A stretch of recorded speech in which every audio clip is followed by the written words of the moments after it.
Welcome to the Visual Cast, coming at you from California. I'm your host, Alon Hammer, aka Rem. The Visual Cast is a hybrid podcast where we sit down with some of the best, most interesting, and most exciting visual artists from all over the world. We chat about life, art, visuals, software, hardware, systems, crystals, alien downloads, spirituality, and catalysts. It's essentially a massive nerd out. But the guests also do a set where we dive into their computer and get an up-and-close look at how they make art, how they perform art, or really anything they want to share with us. I really hope you guys enjoy this episode. To support us, please like and subscribe, follow us on Instagram, and leave us a review on Spotify. Now, without any further ado, here's the Visual Cast. The world is like a ride at an amusement park, and it's fun for a while. Some people have been on the ride for a long time, and they begin to question, is this real, or is this just a ride? And other people have remembered, and they come back to us, and they say, hey, don't worry, don't be afraid, ever, because this is just a ride.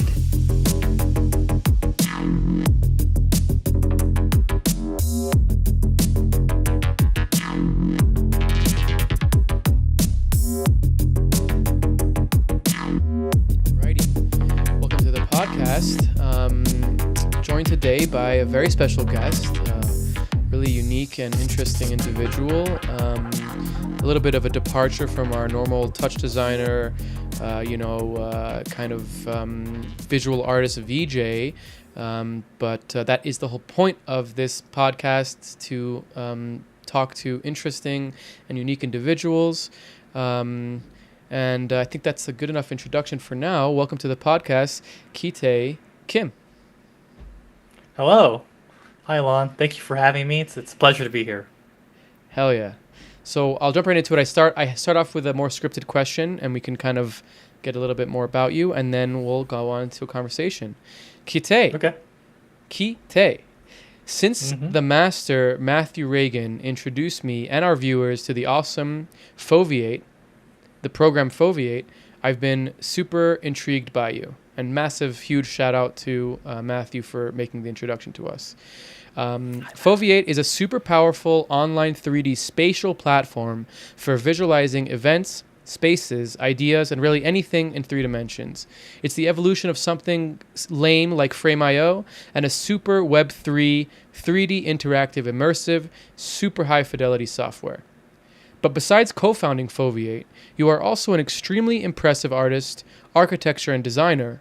From massive interactive installations to beautiful and thought-provoking visual art, you have gotten your feet wet, to say the least.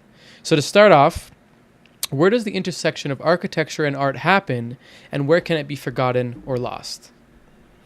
That's an excellent question. I think for me, my background is I was always interested in space and 3 dimensions and science fiction. So I originally decided to study art and design to get into that and really interrogate how kind of digital media and media environments especially were becoming normal in our society, and how they could kind of contribute to an experience that takes people out of the everyday. You know, I was very young when I started this, so it was kind of like, I guess you look back on it, maybe a form of escapism to some extent, looking at that. But my interest was not always with screens per se, projectors, LED walls, but in really spatial art, like installations that had a sculptural component that really enveloped you in it. And that led me to architecture, where I wanted to really figure out, how do people actually create these things? Because as an artist, you're really thinking about experience. But then when you get your training in architecture, you're really thinking about, how do I build this thing? How do I make it stand up, have people flow in it? Like, architecture is really the area where I got to cut my teeth and learn about how people use things, how people inhabit space, how people perceive space. And that kind of, set the foundation for my journey to what would eventually become Foveate. That's awesome. I mean, yeah, it's at the end of the day, like space, this is like maybe a little bit out there, but space is kind of like everything, right? I mean, not everything. Time is also involved, and there's a lot of other things involved, but space is kind of like, at least the idea of space, like the 3 dimensions that we kind of operate in and live in, is kind of like very important to understand the relationship between things, right? Which is kind of like the art of architecture is not just like how to erect a building, but also like what is the relationship of this building to its function, to its environment. How does the inside relate to the outside? How does the interaction relate to it? And I think it's like kind of maybe almost one of the oldest forms of that kind of relation, right? Like if you think about like, pyramids or, ancient architecture or ancient kind of structures, those are kind of like the earliest forms of art that we know of, besides like something like a cave painting, which is not really spatial in that sense. It's much more like that's what they had in the moment. They had a cave and they had some dye. And like if you look at like some ancient civilizations, like the first, even like the ones that they're finding now, like the Göbekli Tepe in Turkey and stuff like that. Down in Turkey. All the Graham Hancock stuff. Like it's crazy how old that kind of idea of like, oh, we have the ability to form a structure and shape something to maybe tell our history, to maybe do science, to maybe leave a message for the future. And it's through architecture. It's through like structural buildings. I just find that so kind of interesting when we look at things like that that we're quote unquote interested in, like interactive installations, immersive installations, even virtual reality, augmented reality. They're all kind of the foundation of them. And I've really never thought about this really until this moment, but the foundation of them is kind of in that ethos of like spatial interaction and how we relate to it, right? It's very interesting in that sense. Architecture is oftentimes called the third skin, where your first skin is, of course, your body. Your second skin is clothing, and then architecture is the third one. And I always love architecture because, it predates so many things in human culture, and we are always having a spatial experience no matter where we are in the world. And I think when you think about the difference between how you feel in a cave versus a forest versus an ocean versus a desert versus a city, it all feels totally different, and you kind of know a good space when you feel it. And there's studies of how walking down a ramp, for example, will lower your heartbeat. And that's so fascinating because it's like, oh, there's these like very little things, subtle things related to how our body is moving through the world that affects who we are and how we perceive things. And I think it's got to be one of the most interesting concepts that's kind of hard to put your finger on, in the sense that architecture is really where design, engineering, and art kind of all break even, at least to me, because it incorporates so many of these things. Like you've been in a horrible, back rooms office experience, like in the back room of a mall, and you're like, I'm terrified of this space. Everything's bland and the same. I grew up in the suburbs, so we had a lot of those where I grew up, and it was. I have it whenever I travel and like go to these hotels, and they're just like, especially now, that company, what do they call that annoying fucking company that bought all the hotels? Whatever. It's like a group of hotels I don't remember what they're called. Like every hotel looks the same. It's all the same thing, and it's like, okay, they're clean, fine, they're nice and like whatever, but it's like I'd feel like trapped. It's like there's no. It's like the difference of like a hotel in the States. Just like a normal hotel in the States, like a 3-4 star hotel that's like clean, in a good location, versus like something in Europe, which is like, it could be like old style or like a cottage almost, but same price point, same kind of thing, boutique, and it's like just it's so different.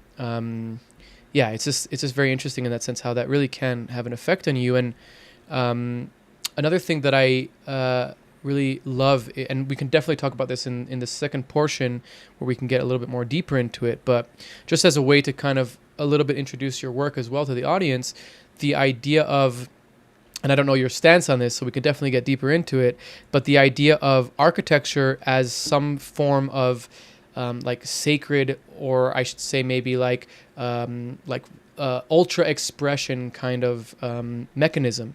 Like that's kind of where I think museum installations or art installations kind of really find this kind of expression inside of architecture, inside of like structural design.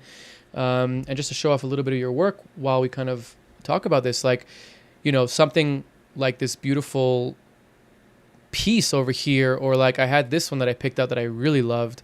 You know, this kind of spherical shape with these, you know, eyes looking at you or cameras looking at you, kind of, you know, I know there's like little speakers that kind of emit some sound, but it's just, you know, this kind of idea of like, how is the space going to affect people? And then hopefully the goal is to kind of, you know, make them feel good or at least think about things. And for myself, coming from like projection mapping, that's like the whole point of it, right? Is to take something that exists in 3D world that you can't necessarily change and alter, and then change and alter it in a way that you wouldn't be able to do in 3D space. Yes, I totally agree. I mean, many of these works, cool. I worked for this artist, Raphael Lozano-Hemmer, up in Montreal for about 5-6 years, where I was the lead architect and designer and visualizer there. So, you know, I worked super closely with Rafa. He would just kind of like tell me these ideas that he had for an artwork or installation, and it was my job to basically help concept them, design them, figure out how people would interact with them. So that's really where I got into real-time visualization, and I introduced tools like Unreal and Touch Designer, Grasshopper, Rhino, VR to the studio. This is back in like 2016 to 21 is when I did all this. So, you know, his work, very mediated, very interactive, very physical, very analog. And these are all things that are really difficult to communicate to someone, especially before they exist, right? So my job was, you know, how do we design these things using kind of architectural knowledge of how people will navigate and circulate and physically be with these, and then how do we pre-visualize them? And when I say pre-visualize in this context, it's much more about kind of designing the feeling that we want someone to have inside one of these artworks, rather than just what it looks like, which where, you know, typical ArcViz begins and ends. It's just a pretty picture. For us, is this one's called Bach, after Johann Sebastian Bach. So it actually is a orb that has, I think, 1,028 speakers. And each one of those lights is a speaker. Or rather, it shows the activation of the speaker. And eventually, all of these speakers will play at the same time. And each speaker is a separate Johann Sebastian Bach symphony. So it plays all of his compositions at once. So Steve Reich has this idea of cacophony, and that's kind of what this piece does. So that kind of point cloud love image. This, like, you know, like it's, I don't know if it's part of the installation as well, but just like the way it's kind of like, you know, it's so analog. You know, it's like, you know, we're so used to like one Ethernet cable or something, and like all of a sudden you have all these, like, it's just such a, it just feels like a machine or like some sort of like something coming from some sort of space, you know? It's really cool. Very sci-fi. We had miles of cable. Yeah, it's kind of like an organ, I would say. You know, it's very... like everything. Yeah, that's so cool. Tactile in that way. I definitely want to talk about your work with Raphael Lozano-Hemmer. Is he Spanish? He's Mexican, from Mexico City, but emigrated to Canada, I believe, when he was a teenager. So he's cool. Yeah, still definitely been in Montreal, so he's been there for decades. Talk about that. I always find it super fascinating when, young, aspiring artists go and work for a well-established artist and like kind of reinvent them in some way, or at least offer them tools to reinvent themselves or allow them to like still be relevant. It's always very interesting when that happens. I think it's underrated, you know, because you get all the experience and knowledge while also helping them invigorate themselves, which is gonna again give you more knowledge and experience. And having mentors is like one of those things that I feel like is so underappreciated in today's world. With like, it's like a catch-22, right? We have all these forums and YouTube and Facebook groups where we can get all this information and it's almost like instant. But sitting and spending time with somebody as a mentor, living their life, like following how they live their life, is like extremely important. And for myself, I mean, every time I've had the opportunity to like go and live with somebody, maybe not now anymore that I have a kid, but like when I was younger, I got the opportunity to do that a few times. It's miles of inspiration that lasts forever, and you get to kind of get a view into like maybe something. Like an example for me would be I was living with my friend Rich in Austria, and he had a very specific lifestyle. And I was kind of in that lifestyle with him for a little bit, and I kind of realized I don't want this lifestyle for myself. That was a realization that I only would have had through that experience. But, you know, all the knowledge and inspiration that I got from being there gave me the wherewithal to be like, okay, I want to still pursue this, but differently, you know, which I thought was really, you know, I think it's really invaluable. So yeah, it's really cool. I definitely want to talk about you going there, but just to jump back a little bit, you grew up in Boston. You're now living in New York. You know, give us a little bit about growing up in Boston, living in New York. You know, maybe those two things are separate, but what was it like growing up in Boston? You know, what was your home life like? Did you always want to be an artist? Did you always want to study, you know, art and design and architecture? Was there some, inspiration from a young age that you were kind of trying to follow or emulate? You know, share with us a little bit about that. Yeah, so I grew up in a little suburb outside of Boston called Wellesley, where Wellesley College is, which is all women's college. And wow. Wellesley, interestingly enough, that's a great place to grow up. Yeah, it's a good place to grow up. But I would say it's interesting because it's a very particular kind of suburb, you know, like very waspy. It was also a dry town when I was growing up, so you can imagine how that affects some of the culture. What's a dry town? Like no alcohol? Oh, no alcohol. Yeah. So it's no banned? liquor stores, no bars. Yeah, it's just illegal. Wow. You have to go That's drive crazy. to a separate. I kind of like that, yeah. to be honest. I'd be down for that for sure. I think it's interesting in the sense that it changes how people. I guess it changes who decides to live there. Because, you know, in some respect, everybody's okay with that. So, yeah, so it's a little bit more conservative in that sense. And then, not that I'm like a big drinker or anything. It's just kind of like, you know, one of those interesting tidbits that you think about growing up. You're like, oh, wow, that was like a bit weird. Like maybe it does kind of push people to like party really hard when they're in high school or something. Oh, right. The opposite. You know, kind of like that inverse effect. Definitely had friends who, you know, are super interested into that.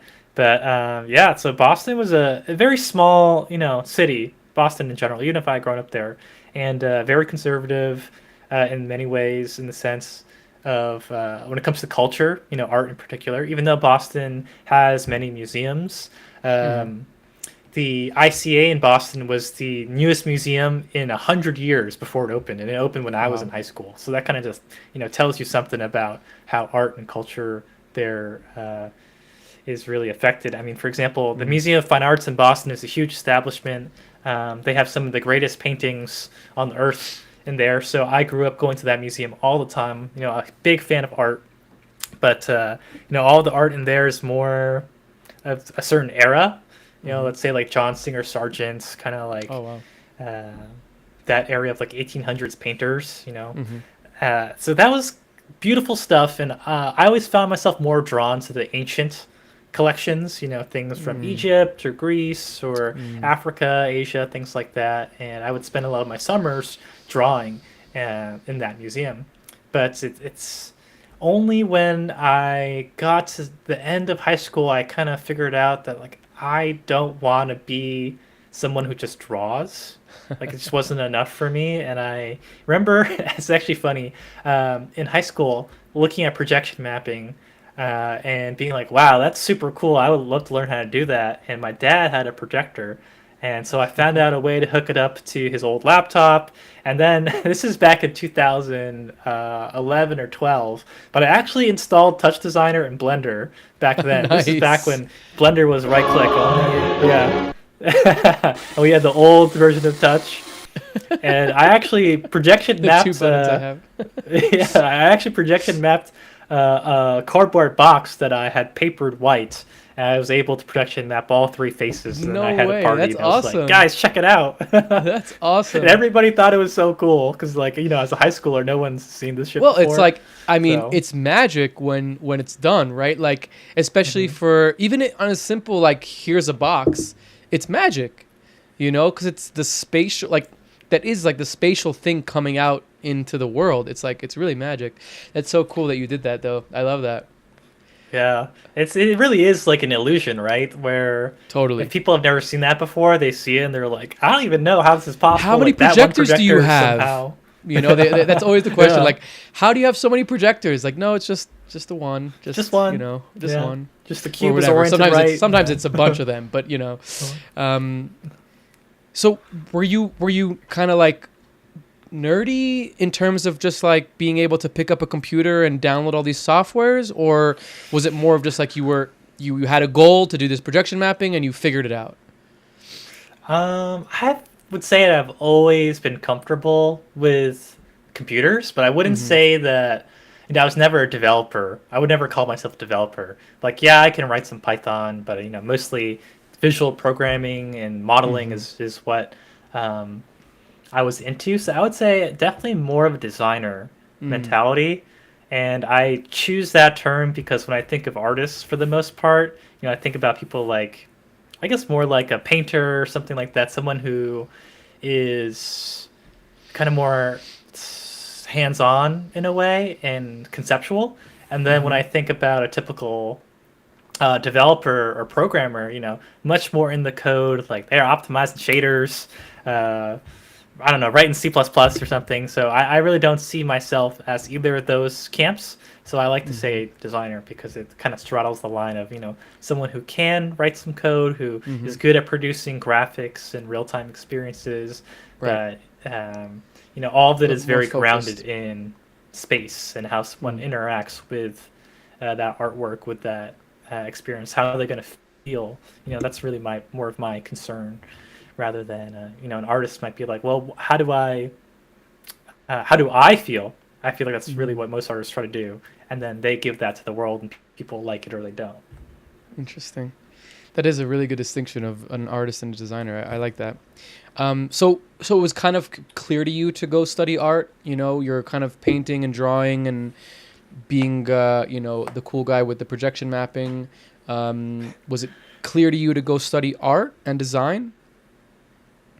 Well, I definitely wanted to study design, and architecture was of interest. I actually did a summer camp at Boston Architectural College because one of my friends convinced me. And I was like, all right, well, like, I guess I'll come with you, because he was like begging me to go with him. And then we get there, and it's like a couple month long program, and he's just so done with it. And I'm like, wow, this is amazing. He never wants to We see get it to again, use like and you're laser cutters and 3D cool. printers for That's drawing or awesome. modeling, building chairs. Yeah. And he was like, dude, I'm done. This was a mistake. That's really So funny. it was just funny how, mistakes like that really, lead you to paths. Just got to take a chance sometimes. Definitely, it's not a mistake, right? It's a journey or whatever. It's the yeah. I mean, it's like how you get to places is always like a mystery, right? Like Yeah. yeah, it's always like a really big trip to think about how you found Draw something. this crazy path. Squiggle around, and then you come back to the same place you started at. Sometimes, you're like, oh, okay. Okay, so you were telling me that you started studying art and design, and then you switched to architecture. What was the catalyst, my favorite word, to switch to architecture?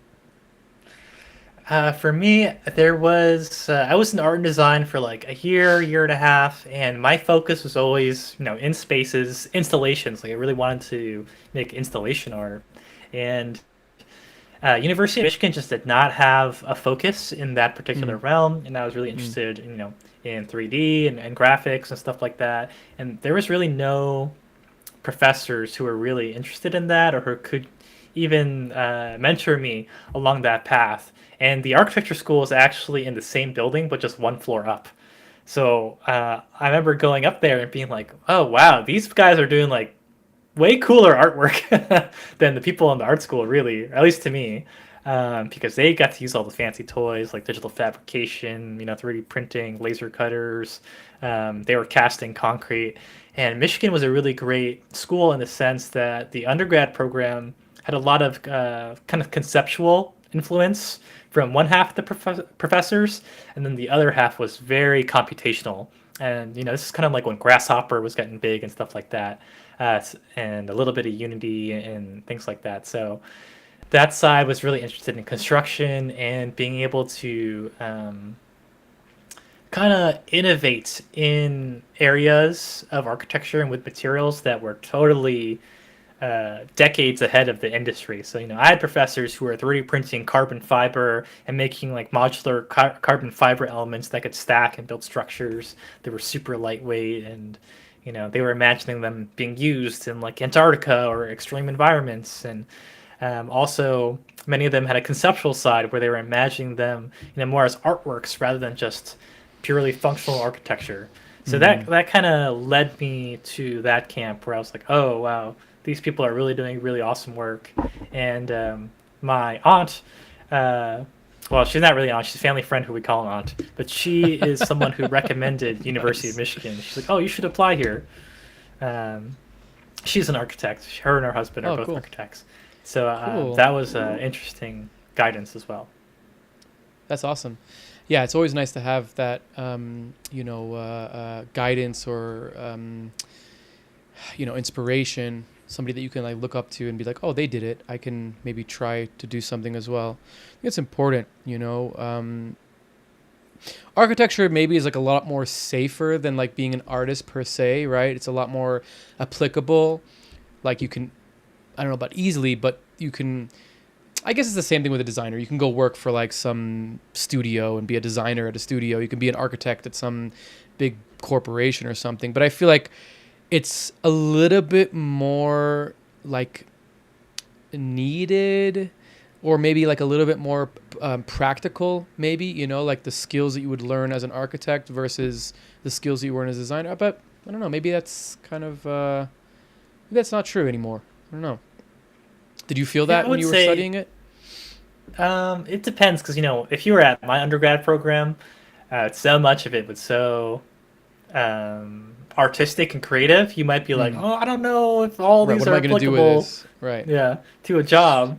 But the thing is, it was so fun. Like that was such a freeing place where everybody got to explore ideas that nobody cared. Oh, that's great. And the professors, they didn't care either, because they were like, listen, you guys are going to go into the industry. You're going to have to learn how to use Revit, and you're going to learn it there. And you're going to be dying for a program where you got to be creative and express yourself and have fun and do R&D and innovate and learn all these new tools. So they were like, don't think of this as like a vocational training, but we're here to teach you concepts of architecture, what makes a good space, how do you influence people in a space, how do you like design programs or functions, and also teach you how to teach yourself. How do you teach yourself the latest program? How do you teach yourself graphic design or branding or wayfinding or all these things that kind of go into architecture. So I'm very thankful for that program, and it had such a rich historical component as well. We had to learn all the way back up to ancient architecture, primitive huts, pyramids, stuff like that. So that's awesome. We got all that's of it. Awesome. That's super important to learn that history and get that kind of overarching thing. And that's really what the best type of school is. It's like a really good mixture of experimentation and exploration with a guidance or a hand holding, or even better, somebody who can like, oh, you want to explore this thing? Try this, right? Like almost like just open up a bunch of doors for you, not even holding your hand, just open up a bunch of doors. So I heard that when I was doing some research about you, I saw that you discovered VR during your college days. Is that correct? Like you had in one of the labs, you had the access to VR. So, I mean, I think VR is kind of your maybe not forte, but definitely, I mean, I would imagine it's something that led you very heavily into Foveate, just in terms of like the way Foveate kind of is this, 3D interface of like understanding space and structure.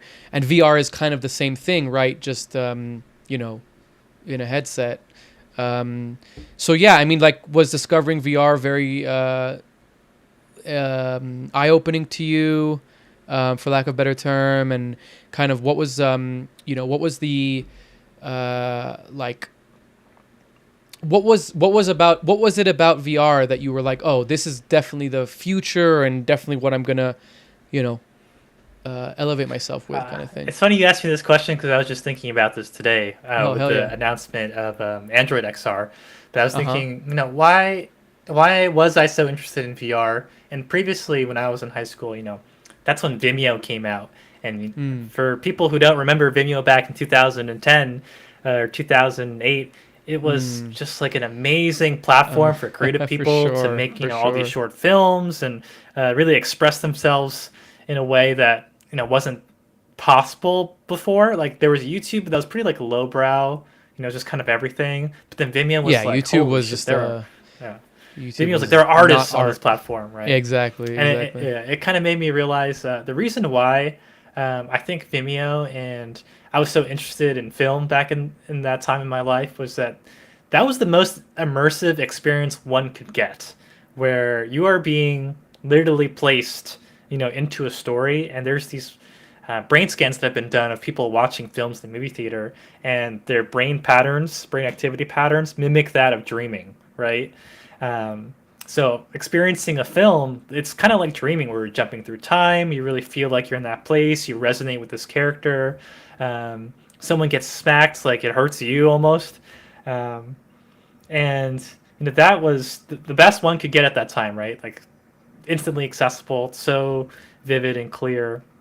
And then at University of Michigan, we had a library called a Duderstat, and that's where one of my best friends, Ian, who's also the co-founder of Foveate, he and I decided to go one day. I think it was like senior year, and try the new Oculus DK2 because we had a developer kit there, and we tried it on. It was just like this house demo, one of the earliest demos, and we were both blown away. We were like, "Holy shit! This is the most crazy technology and kind of experience we've ever had." It was like taking drugs or something. Like you're just in a completely different mental state, different place. You feel like you could be a different person. So that's when I think I realized that VR was now the most powerful and immersive medium. And once there's like a time before you've done VR, right, and a time after. And after you've done it, you're like, well, nothing's quite the same now that I've done that before. You come out feeling shaky, right? You're like, oh, I don't even know where I am. I'm so Totally. disoriented. If it's done So well, I mean, sometimes you if it's also done come out well, like you want to like throw up, and yeah, you're like, oh, this is horrible. super motion sickness. But as an architect, being able to use VR, and I know I was trying to use it for one of my projects, junior year, or no, senior year. I was just super interested in it because like my project was very sculptural. It was a series of hands that I had photo scanned my own, and then kind of de-resed into these kind of pointy, kind of triangular shapes of the fingers, and they were all in different positions, making like a sculpture park for this conceptual site in That's awesome. Chicago. They would be panelized metal with little holes in them where LEDs would be inside so that they could glow. Oh wow. And I Cool. really wanted to show this, yeah, in VR. So that's when I started to get into it because I was like, well, I would have liked to experience this myself because it's so conceptual, right? Like, no one can tell you how this is going to feel. It'd be great to see how maybe terrifying or fun or surreal this experience is. So that was my early foray into VR, and then I really got into it once I was using it at Rafa's, and I kind of like forced us to buy a Vive, and I was got to do a lot of I had a lot of agency and a lot of freedom to introduce tooling because and this is a funny story. But actually, I got that job at Rafa Studio because Rafa came to give a lecture at the University of Michigan back when I was in art school, Uh-huh. and he, his work is insane. He's been doing media artwork since like the '90s. You know, he'll have. I remember he had this one installation that was. I think it was like 50 spotlights on the rooftops of Zocalo Square in Mexico City, which is like a public forum, and people could log on to a website back. This is the early 2000s, and direct all the searchlights and position them in space, and Wow. then they would change every like 10 minutes with a new person's configuration. I remember seeing this and be like, "Holy shit, this guy's work is crazy," and then I ended up reaching out to the person who organized the lecture series once I had graduated. Her name was Christina Hamilton, and I was like, "Hey, Christina, like, do you remember that crazy Mexican artist guy? Like, I really want to reach out to him." And she ended up giving me the email of somebody who used to work there who referred me to him, and then they were on vacation, so they didn't respond for 2 weeks. But this is right around when Brexit was happening, so I actually wrote him a cold email about Brexit, just talking about how, I feel like That's this awesome. was kind of a turning point for creative people, yeah, and kind of the world.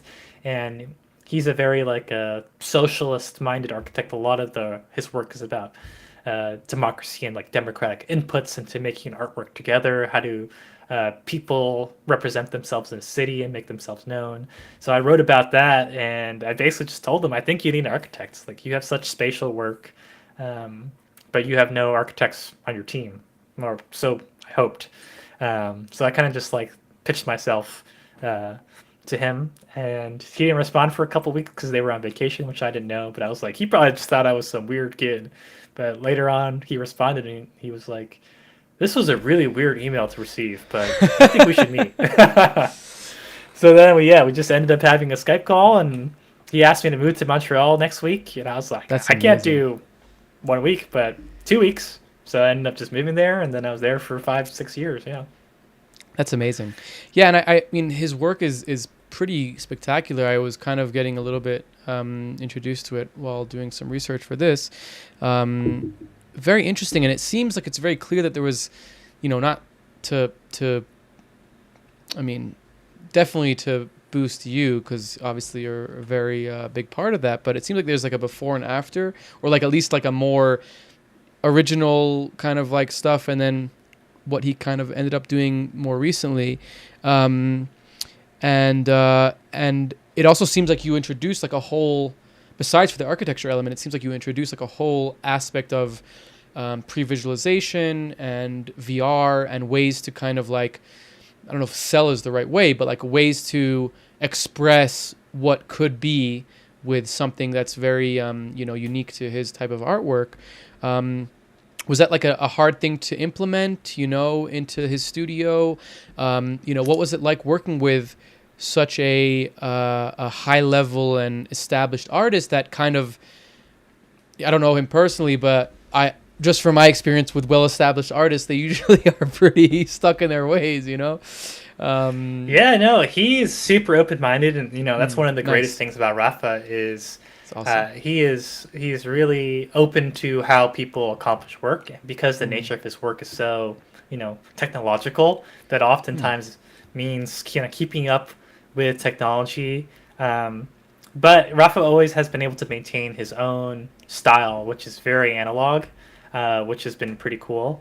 But yeah, when I first started, like I said, I pitched myself, right? So he hired me, had no idea what to do with me. So for the first like month or so, I was given almost no direction. It was just kind of like, well, here's your desk, and like, all right, Interesting. like let's see what you can do. Was it just you? And I was the new hire, but at that time it was about 8 people. And Wow. over the course of my time there, we grew to about 20. So Wow. That's amazing. we really kind of blew up after that. And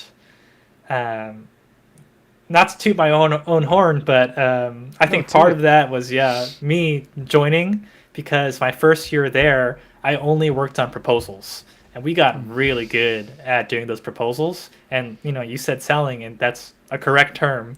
A lot of artists don't like to use that, but you have to be able to know how to sell, and part of being able to sell is having good visuals and immersing a client in your idea, such that they understand it, which allows them to fall in love with it. So that's really what I ended up doing for the first year there, and in addition to designing the artworks, because for most people, and this is how Rafa started, or how the process went, before I got there, they're making Photoshop collages of their artworks, and that's how they're pitching them to clients. So you have this very unrealistic, like, melange of images, right, that you put inside of a deck, and maybe you have a series of them to explain time. But of course, to a client, like, that is so abstract, Boring. like they can't understand that, right? Yeah. And Yeah. for Rafa's work, it's so hard to describe. Like, if you're telling someone, I'm going to make an orb that's 3 meters With a bunch tall of or 10 feet speakers. tall, with 1,028 speakers in it, all playing at the same time, Nah. the client's like, I don't know what the hell you're talking about. Right. But if you have somebody like me model that in Rhino and Grasshopper, it's parametrically arrayed. There's technical drawings that go with it. There's an immersive VR experience the client can put on here and move through the space. They get it. And that's really, how we were able to get so many of those insane projects done. Like, people always ask, like, how did you do this? And it's like, well, we sold them on the vision from day one. Like, there was never a confusion for what we were going to deliver, once we were able to use real-time technology. It's not only, I mean, it's super, definitely not tooting your own horn. I think that's like really kind of, it's very clear that that was like a big trajectory for the studio. But it's also not only for the client side of selling, it's also for the team, right? If you're working with 20 people and you have some artist that has like, oh, I have this idea for a sphere with speakers, and the team's like, okay, Rafa, like, oh, okay. It's also for the team. And then through the process of creating these designs and creating these Grasshopper sketches, you now have blueprints that are going to be utilized, and you're kind of like, the idea of pre-visualizing something is so important that I think probably for you as an architecture person coming from that world, it's like, obviously you have a blueprint and that's what you work from, right? Like you make a drawing and that's what you utilize to do. And it's like, that's so, it's not always obvious to installation designers or whatever artists, like classical artists, because it's like, I just have an idea and I'm going to now make it, right? But it's like, there's a lot of processes that you have to go from that to that, especially if you're working in a team of people. So I think having a really good workflow for that is clearly really important.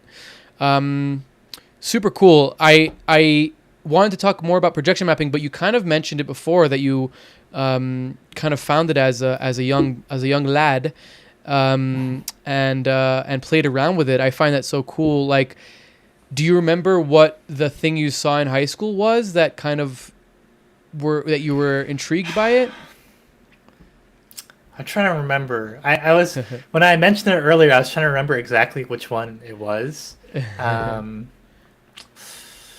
Was it like an art thing, or was it a party? Was it like an event, or No, I think it was definitely an installation artist. Gotcha. So I can't remember off the top of my head, but it wasn't like a that's corporate fine. thing. Yeah, That's fine. Was it something that, after you got to do this thing for your friends, you got to like, oh, I'm a magician, I can now play with this thing. Was it something that you strived or tried to do as often as possible? Like, was it, how do I rephrase that in a much more question way? Like, what about it was magic to you? Like, what was the thing about it that made you really like fall in love with it, and then getting that kind of response and feedback from people? What was that feeling like? Yeah, I think kind of going back to my comment earlier about drawing, I always liked drawing, I liked imagery, but I knew I wasn't the best at it. And then with projection mapping, I kind of figured, oh, this is pretty niche, and I'm interested in it, I'm good at it, like, I should just keep doing this. And, in college, there were a couple events that I was a VJ on, and that's like how I made some side money. Nice. And also, a lot of my friends were musicians, and I was like, I can play piano, but I'm not like good enough to play with these guys. But I can do projections for their set. So it was just something I kept on doing. And I think part of it, honestly, was just having access to my dad's old projector, which was like this. I forget what company it was now, but it's like this old silver business projector, like definitely not meant to be, you know, used for installation. But shit. Yeah. yeah, I just would have that in a tripod. I'm like, shit, I'm gonna use this. I'm gonna load up Awesome. VDMX or something, just do some mapping. VDMX, huh? And Nice.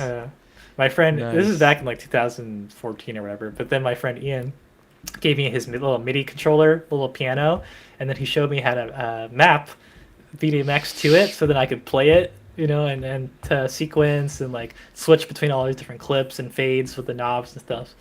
And it just became like an instrument. So that was kind of like just a fun thing that I was able to do It's on the awesome. side. Like I never thought about it as a career. Right. But you managed to VJ a bunch of places. I didn't know that. That's so cool. That's awesome that you got that experience. Like did you ever think about taking it further and like, trying to do it more as a career or not just like a side hustle or just like a college job? Not really for projection mapping. I guess Or I just didn't VJing really. in general? Yeah, I know. I just didn't really think of it as a job, I guess. It didn't Mm. like really cross my mind. And then Mm. for me, that was just kind of like an easy way to get into it. Right, But you have a really, like what skill I and you know something. yeah, but I really wanted to make spaces and experiences, Mm. right? So I think that's where typical projection mapping kind of like falls off for me. Like, Totally. let's say there's like Team Lab or something. I mean, that's projection mapping on steroids. But Right. at the end of the day, a lot of that stuff is pretty flat on walls. I Mm. think now they're starting to get into more custom mapping on Mhm. objects and custom architectural stuff, which I really Mhm. like, because I get kind of bored with flat things, and that's where Mm. really VR became super interesting to me. Because I'm like, oh, this is about space, this is about form, this is Mm. about objects, or Interesting. more tactile feeling experiences. Yeah. So I think the flatness of a lot of projection mapping is somewhere where I'm like, oh, I want to be able to like work with the space. Like I would love to projection map or work with projection mapping in a really particular architectural environment, Mhm. like I don't know, like a cave or something, where it's Mm. like, oh, there's all these Yeah. natural things. We got to figure out how to work with them, kind of thing. Totally. I love that. So, okay, so moving on a little bit to current, Kitae. You have found this awesome company called Foveate, co-founded this awesome company called Foveate. I'm just going to give it a little bit of a look at here while we talk about it. Sure. And then we're also going to jump into it. So, definitely stick around for that. But yeah, tell me about it a little bit. What was the catalyst of wanting to start a company like this? I'm assuming that you were trying to solve a big problem that we all face. And, tell me a little bit about it.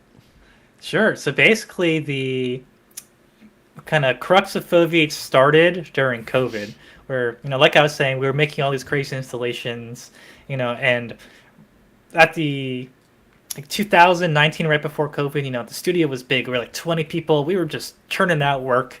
We were so busy, making the biggest, baddest installations, biggest budgets we've ever had, most complicated artworks.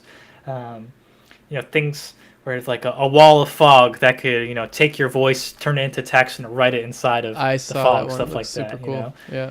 And that was for the Manchester International Festival, and that had 32 projectors, Wow. over 3,000 speakers, fog artworks like that, like other custom interactive things.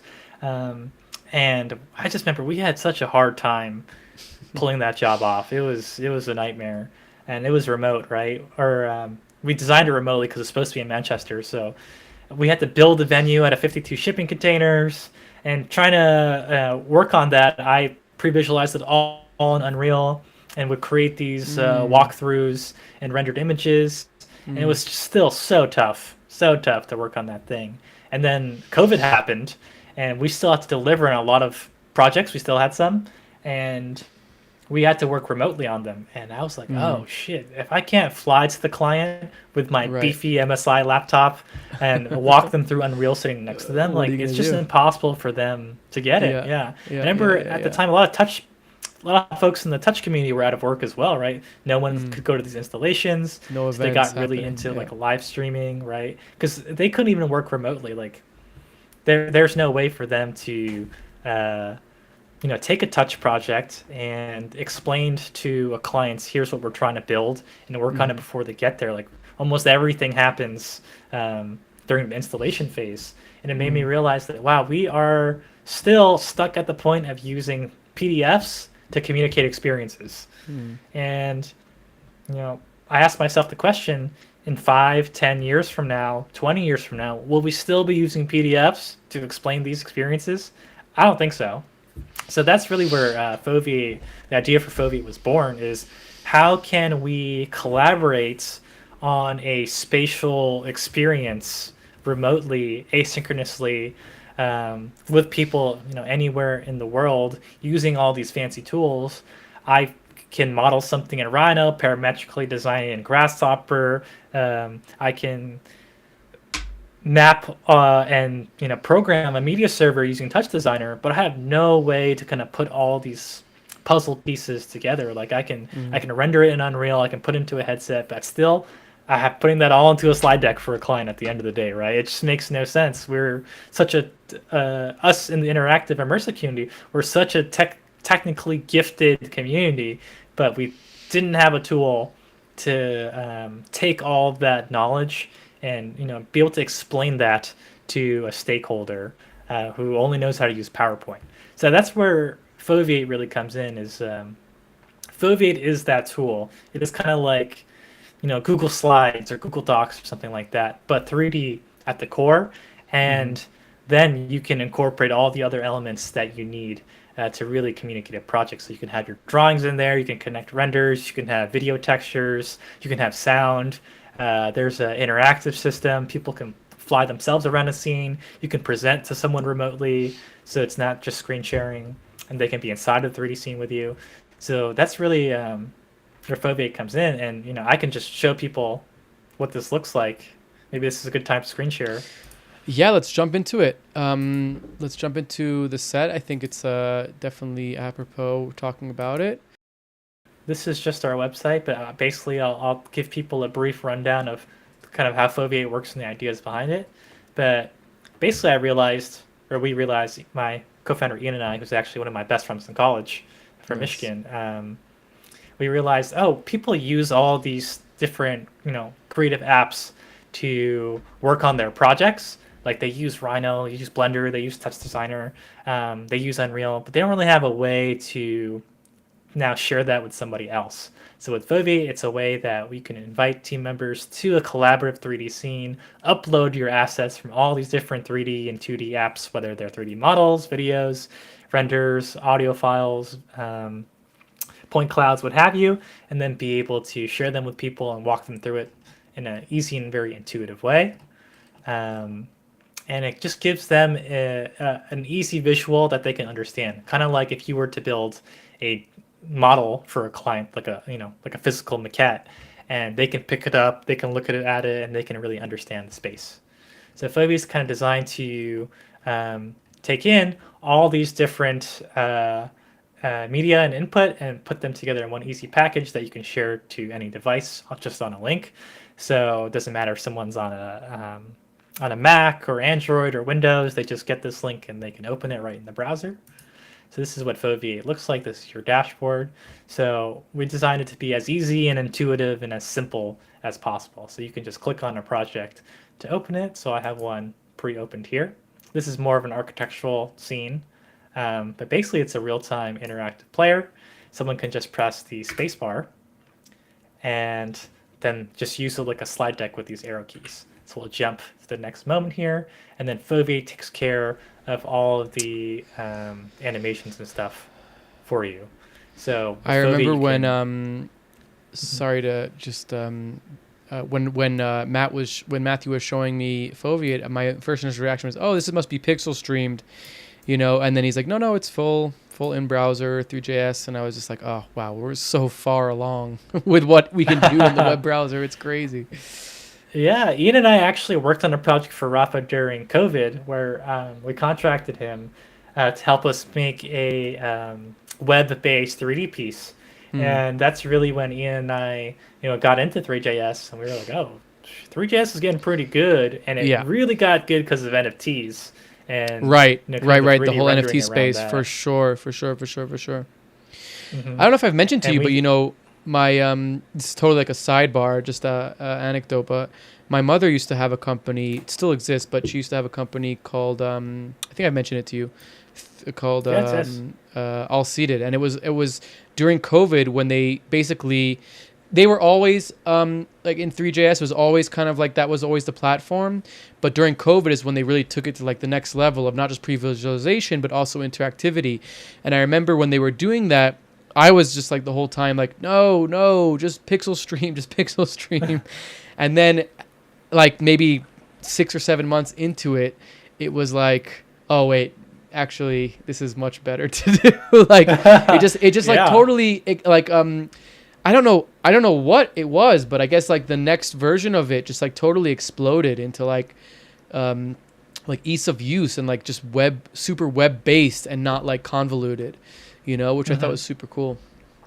That and the GLTF came out, which is kind of like one of the core 3D model right. formats of Foveate, Right. which gives you all this compression, real-time rendering capabilities That's and stuff true. like The that. way that like almost a standardization of like a 3D file that's not like convoluted and makes a lot of sense for the browser must have made a huge difference for sure. That definitely made a big difference. And I think also we were just kind of at that Moore's Law cycle of hardware now getting, that 10x better, where Right. rendering a Internet real-time 3D speeds getting scene, better. yeah, bandwidth getting better. And I think Yeah. remote work really forced everybody to be like, wait, hold on. We got to figure out how we can make the web better. So that's Thank kinda God what for we COVID, huh? one of the benefits, yeah, seriously, that came out of that era. But yeah, Foveate is just a way that you can make these camera points of view in space, and we realized that sharing 3D on a link isn't enough. You need to be able to explain it. So we invented a easy system called Moments, which is a combination of a camera point of view in space, text, and then interaction. So if I, for example, click on this button down here, this is where I can attach a render to this point of view in space. So a client can know, oh, this is where this render, and this was made with Blender cycles, was taken from. So now if I go to like the next point of view in space, I can explain to someone, oh, this is the bedroom. They can tell how we got there. And then we can also show the next render. So it becomes a way that you can take a PDF full of renders and be able to spatially locate them. These cameras are just here to kind of explain how Foveate works. And then you can even attach, this one is not responsive, but like drawings and PDFs to your scene as well. And then this is more for like the touch folks, but for immersive installations, right, being able to explain, oh, this is a video that's going to play on the scene is super important. I'm just going to mute this for my own benefit here. But with Foveate, you can drag and drop your 3D model from something like Blender or Cinema 4D, and then be able to attach a video material to the scene as well. So if I press play here, then we'll see now this video is playing across this wall and also playing on this wall over here. So it becomes a super easy way that now I can just share this on a link with people, so I can invite team members to view it and they can collaborate on them. I can set them to be editors or viewers. I can email invite people. I can make this public and be able to share this as a view-only link with people. I can embed this on a website as an iframe. So it's really taking kind of the previs work that I was doing at Rafa Studio and folding it into a workflow that really anybody who is creating spaces and experiences can utilize to communicate them better. And that could be for selling them, it could be for actually working on them, it could be for a post-installation digital twin that shows like the real-time status of an installation. There's a whole bunch of use cases. But yeah, with Foveate, the kind of interesting thing about it is this combination of 3D and 2D and text, and kind of putting them all together in a way that anybody can use. So, I just wanted to show you guys, kind of how easy this is. So I have prepared a little Blender scene here. So this just has a person kind of moving around in a scene. Nice. And this is supposed to be a video wall. And I've named this material video here so that someone can just export a GLTF. So we'll call this previz demo 2. We'll export this model. So that's done. And that's another benefit of using GLTF and not FBX is the export time is much, much faster. And then we'll just take this fresh scene here. So Foveate's ready to go. There's no real load time or shaders compiling. I love Unity and Unreal, but just opening on one of those projects takes like a bajillion years. And now I can just drag and drop this GLB onto Foveate, and then it's going to instantly appear in our scene. We'll turn off this grid, go to the scene settings here. We have a whole library of HDRs that we can use. So let's turn this into like an architecture night HDR scenario. And then because we named that file video, we can now go in and pick, we could drag and drop a video. This is just an MP4 onto this scene. So there's no like setup for a video playing. It's just you drag it in, it's here, you can play it. It's going to be that flat plane. Or in this case, I'm going to pick this GLB, and now it'll be mapped onto this GLB. We'll make our moment here. We'll call this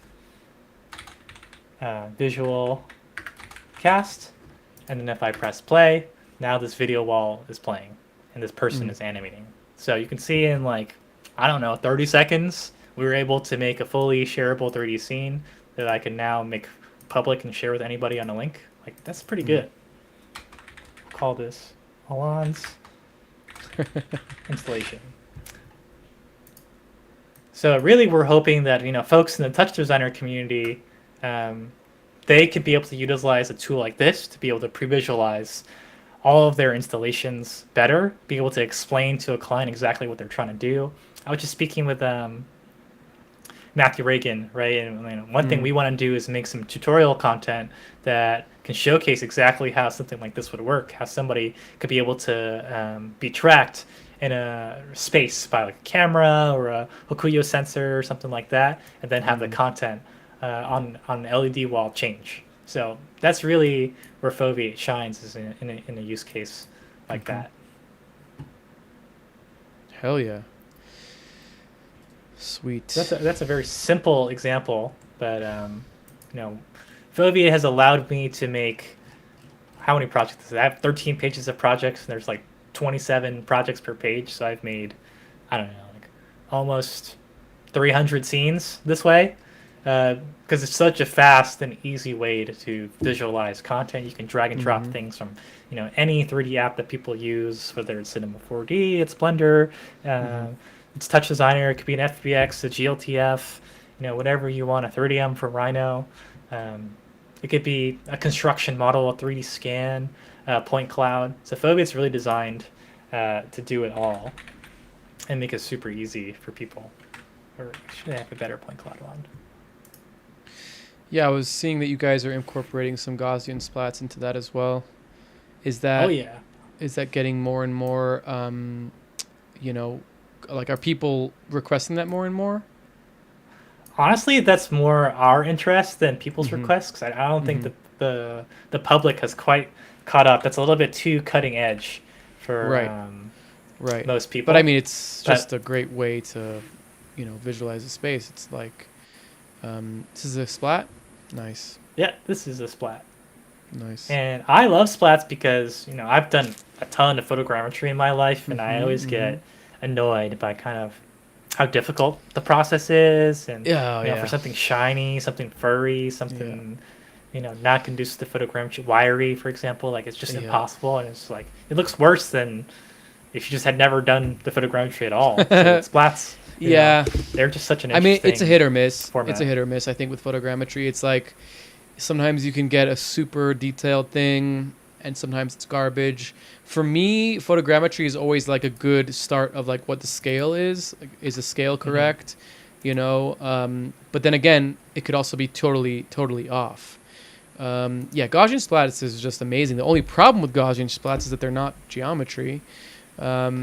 but I think that that's kind of changing now. There's a lot of ways to convert it, and also, I mean, the nice thing about them is that because they're just points, they're kind of accessible in a lot of different softwares and workflows, which is pretty great. Yeah, you can always just turn them into a point cloud. So that's Yeah. something cool about them. And there's, people like Polycam who are really innovating on how to go from splat to mesh. And Mm-hmm. that's kind of using the same technology as photogrammetry behind the scenes. Anyway, if Yeah. I'm not mistaken, it's using ColdMap. But Mm. yeah, I like the splats because I'm like, you could get a point cloud out of this that's, just as useful as a point cloud and Mm-hmm. in a different application. But with Foveate, kind of the idea is there should be access or visibility into a project by everyone. Like it's kind of Mm-hmm. crazy that we're the technologists on many of these projects, right? And only we have access to the 3D, but the Mm. clients or a manager or director, let's say, they don't know how to use the 3D application. Like Right. Rafa could never navigate Unreal. Um, Right. but now that person can, and they can really understand how a 3D scene, or rather an experience, is supposed to feel, and they don't have to ask you to re-render the back of this Right. model, Again and right? again They and can again. just Yeah. move the Yeah. Yeah. camera. So that is really is going to save people a ton of time. And yeah, just give clarity onto the project with people. I think I give this example. Like whenever you watch a movie and some sort of heist or event is being planned, what do? They have a scene where they got a table or a sandbox. They're moving like little pieces around. They're like, that car or that Coke can, that's the car. This block, this brick, that's the bank, and we're gonna rob it. Or you see Star Wars and they have the holograms of the Death Star. It's like, okay, clearly people need a visual to be able to coordinate on something, and they haven't been able to do it up until now.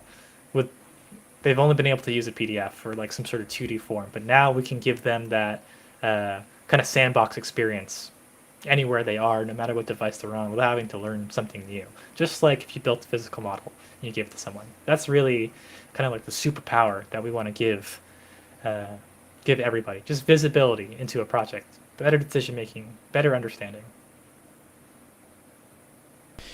Yeah. It's clear that that's kind of the goal with this. Yeah. I mean, show us a little bit more of what it can do, and maybe a more specific application for something. It was cool to see how Sure. easy it is to bring in something from Blender or from a 3D program. I spied Magic Box over Oh, there. oh yeah. Can I show Um, that one? sure, Okay. definitely, We can show that one. definitely. I'll show them this one first. So this is a concept visualization of a site in Kuwait. Oh, I have a lot of things open. But this is, the next sphere is supposed to be in Abu Dhabi, so this was kind of like visualizing something like that. But with Foveate, this is a photo scan of that Sheikh Jabbar Al Ahmad Cultural Center in Kuwait, and then added the sphere on top of that so people could kind of imagine it together. So with something like Foveate now, you can just be able to press play and then be able to sequence a bunch of video content and fly people through the scene, Mm, explain that this is a new immersive landmark with this text here, um, be able to show other video options. So, this is a way that people can show clients different flavors of content, or if they're trying to, visualize the next series of content, it's always a big part with installations. Like, let's say you're doing an executive briefing center, and you're like, well, what's the content going to look like next week? And they want to be able to see that. This is a very simple way that someone can be able to sequence all those different points of view, different videos. Someone could comment on it. So this is where, like, let's say a client is investigating your model, and they're flying to this point of view, and they can create a moment. And see, there's a little profile picture down here in timestamp. This is where, let's say, your art director could say, we want organic video content here. And then they could link, let's say, to a YouTube video or a Vimeo link that has like a bamboo forest, for example, and they're like, this is the mm, reference. So we want to make it like a super easy way that people can talk about every level and scale of project and not have to spend hours and hours rendering a complicated fly through that's static. Mm-hmm. So this is an example of videos, and then we're gonna show off Magic Box here, but Let's this is an go. example with animations. So Alon, he made this just for your viewers. He made this crazy animation of the Magic Box trucks opening. So Fast with one. Foveate, you can yeah you can sequence animations and pick them in the file. So for example, if I go here and I pick the Magic Box model, you can see there's every animation track that was inside of this file now available to pick. So with moments, it's not just this text label here. You can pick all these things, which asset to be shown and appear, what animation to play at this moment, what video to play at this moment, if an image to appear in this label, a PDF to be attached, an audio file to play, an Apple USDZ AR model to be triggered. You can do all those things with the moment system. So it's supposed to be like slides of a interactive 3D presentation. That's what Moments is at its core. Yeah, I mean, for us, it was very clear that like there's a bunch of applications. I think one, we've spoken about this a few times, but one was to just have something to show what the transformation looks like, not in a video where the user can actually move around. Videos, you're kind of like stuck. And then also as a tool for sailing of like, hey, send us your content. We can put it on the Magic Box screens, and you can get like a pre-visualization of what it's actually going to look like. So for us, it was very interesting, and I'm very excited to take it to the next level with some of the conversations we've had. But yeah, please continue showing us some cool stuff. That's exactly where we want people to be using Foveate and those kind of use cases, and we're excited to work with you guys too, because we want to hear. Well, what else do you guys want? What would change your life? Everything. Yeah, right. And stuff like Foveate. Rapa's work, for example, had so many moving parts. There were oftentimes robotic elements to pieces where something would physically move. So at Foveate, part of that is getting an animated asset, out of Maya or Max or Blender into Unreal, and then being able to trigger that. That's such a painstaking process. We want to make it so that someone can just drag and drop their model in, pick an animation to play. In this case, it's the idle, and then it just works. And the client can understand it. They can move around. They can see how it animates in space. You can talk about it. One thing that we really like, or that I really wanted to add with Foveate, is this present option. So if I share this editor link with somebody, like if I send this to you or anybody who I want to be viewing the scene with, and they open this, I can press present, and then what this will do is it'll actually sync my camera with the client's camera, and it will smoothly interpolate wherever I'm looking and move their camera for them. So it's a way that we could talk about this. Yeah, without screen sharing. And that way there's no latency, there's no choppiness. You have a client who's, low bandwidth, they're traveling, they're out in, I don't know, Mallorca or something. You're in LA, and you don't have to worry about the video bandwidth being a problem. So that's one super feature that I'm really excited about. And then, because my background and a lot of work was done in Unreal and Unity, these have super nice post-processing pipelines, and it's been nice to see Touch kind of adopt some of that stuff, like the bloom top. Yeah, and with Foveate, this is kind of more of a tech demo in a way. We really want to showcase that you can have super high-quality visuals. Tell a story. In the browser, and not need to really worry about it. Like, this has volumetric God rays, it has 8K HDRs, it has an animated helicopter asset with PBR materials. Like, it's got everything you need to tell a story. It's kind of like if Unity had a web version that was just really simple to use and had kind of the same look.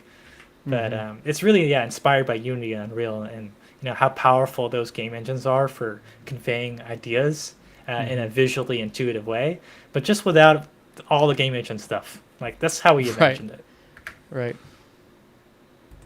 And then this scene is another kind of demo showcasing all the different kind of assets and files you can have. So this is Will E. Scott, CEO of Play Canvas. He sent me the scan of himself. So this Nice.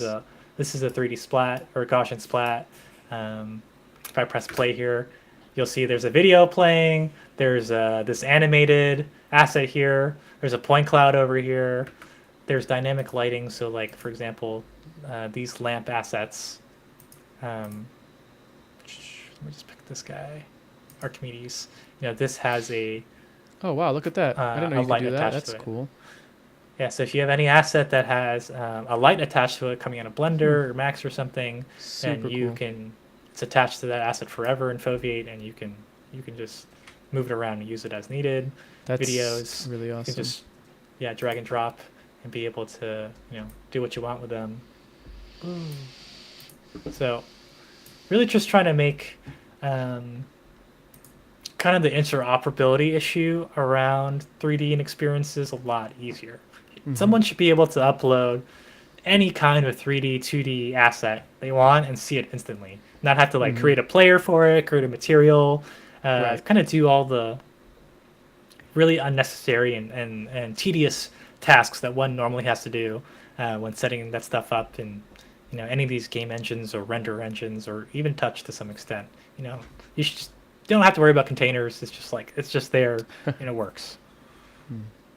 And it's in the browser, easily accessible. But yeah, and you can just share with anybody. So this is an animated example. So this is like a car scene, and this has animations and sound. You can't hear the sound, but this is more of an audio demo. It's trying to explain stuff about this electric vehicle. And then Foveate has. I'll just go back to this one for a second. Just like a whole host of post-processing features that we want to make nice for people. So if I turn on, for example, this background, turn off the blur here. We'll jump to the next moment. This has a video material, and we can do all sorts of nice post-processing stuff, like turn on depth of field. Nobody thought this could run in WebGL, but it does amazingly.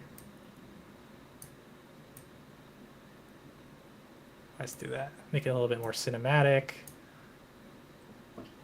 This doesn't really need God rays, but we can turn them on. Some chromatic aberration. We'll make it a little noisy. Make it have some vignette. Oh, we're getting real cinematic now. Boost some saturation. Turn down some contrast. Say we want to turn this into like an ACES workflow. Okay, now we're like really high contrast ACES style.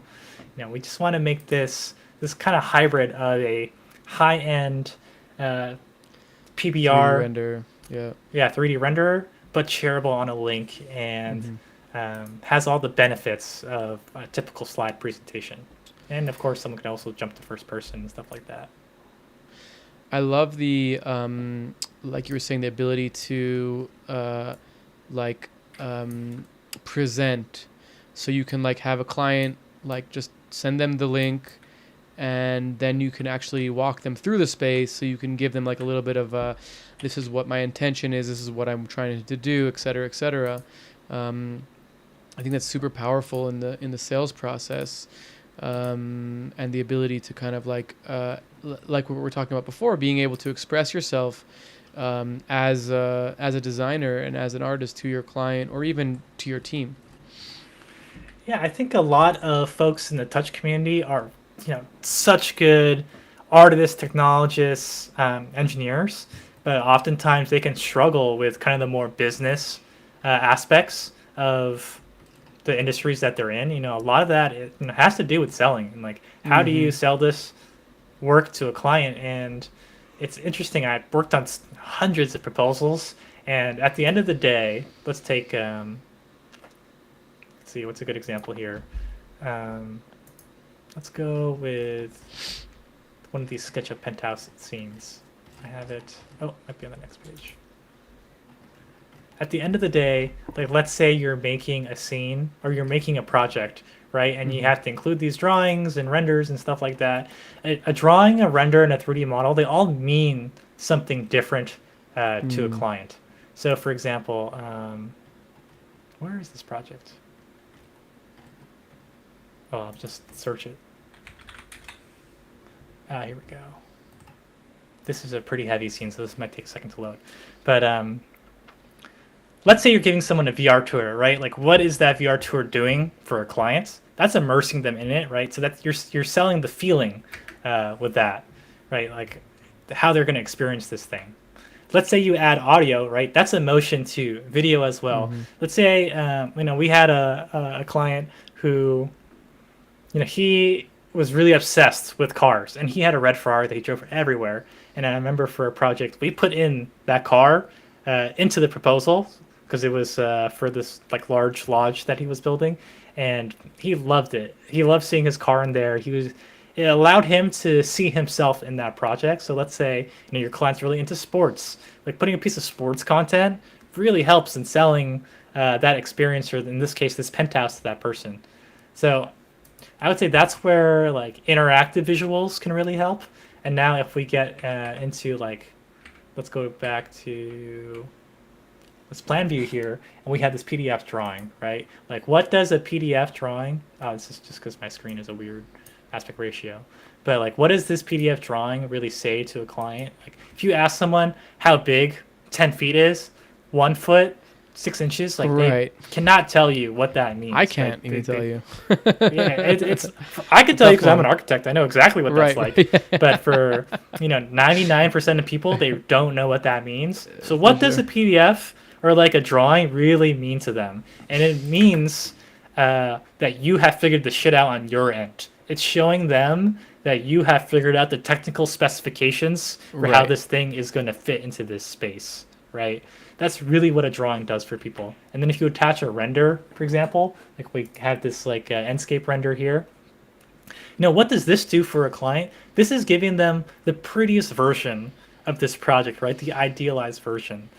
So that's allowing them to imagine it in kind of like the most beautiful way with like really nice shadows and global illumination, right? That's really what a render does. It's like marketing. It's like that's kind of like the sexy thing.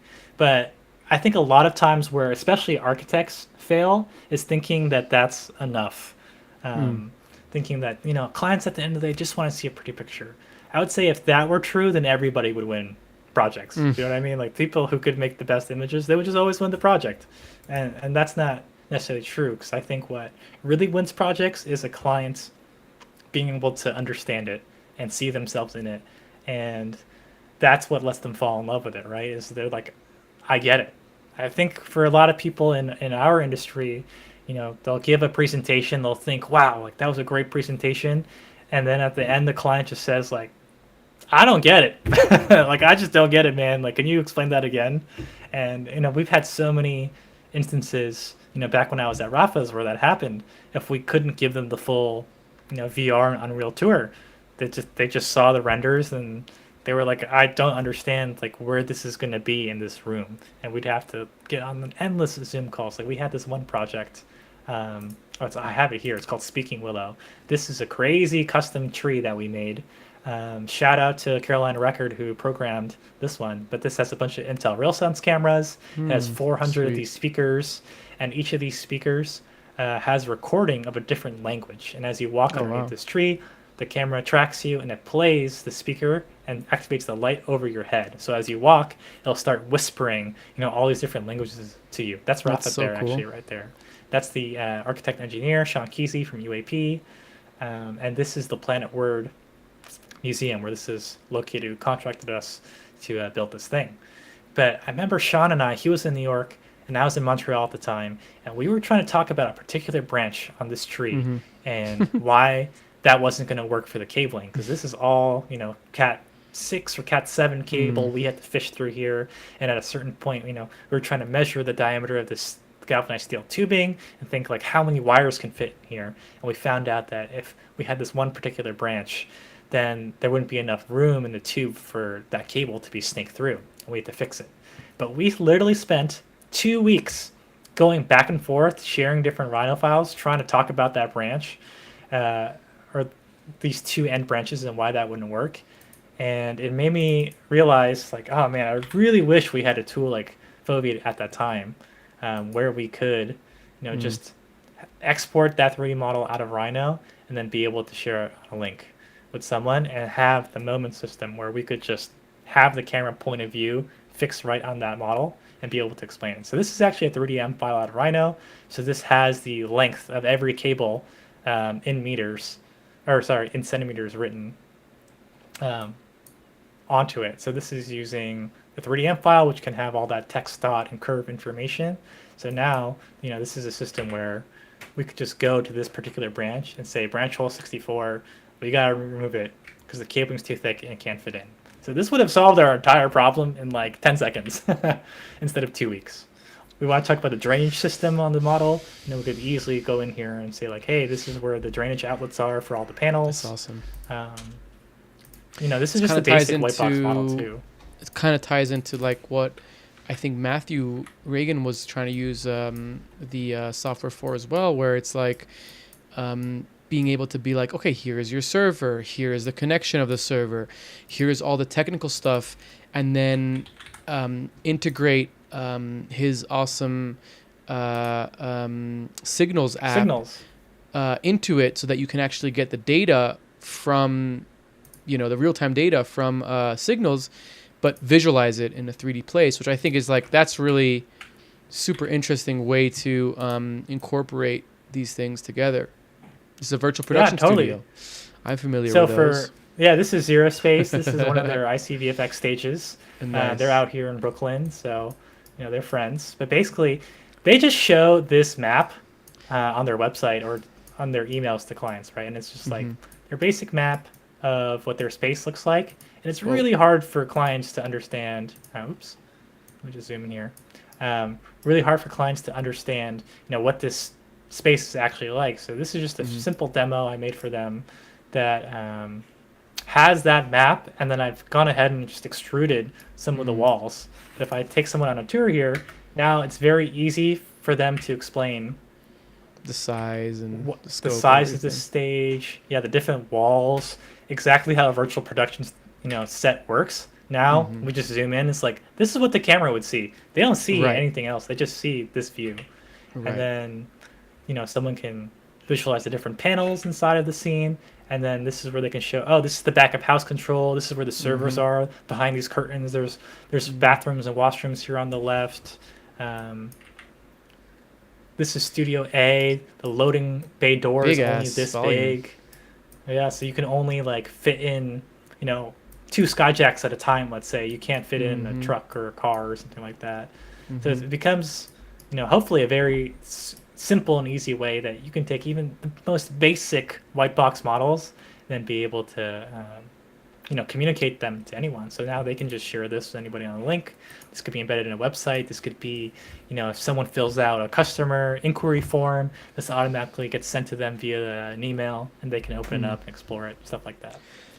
So is there I'd love to shift a little bit into maybe like a more pricing details, also like where you guys are as a company, what the next kind of like features are going to be, and what you guys are focusing on, if you wouldn't mind.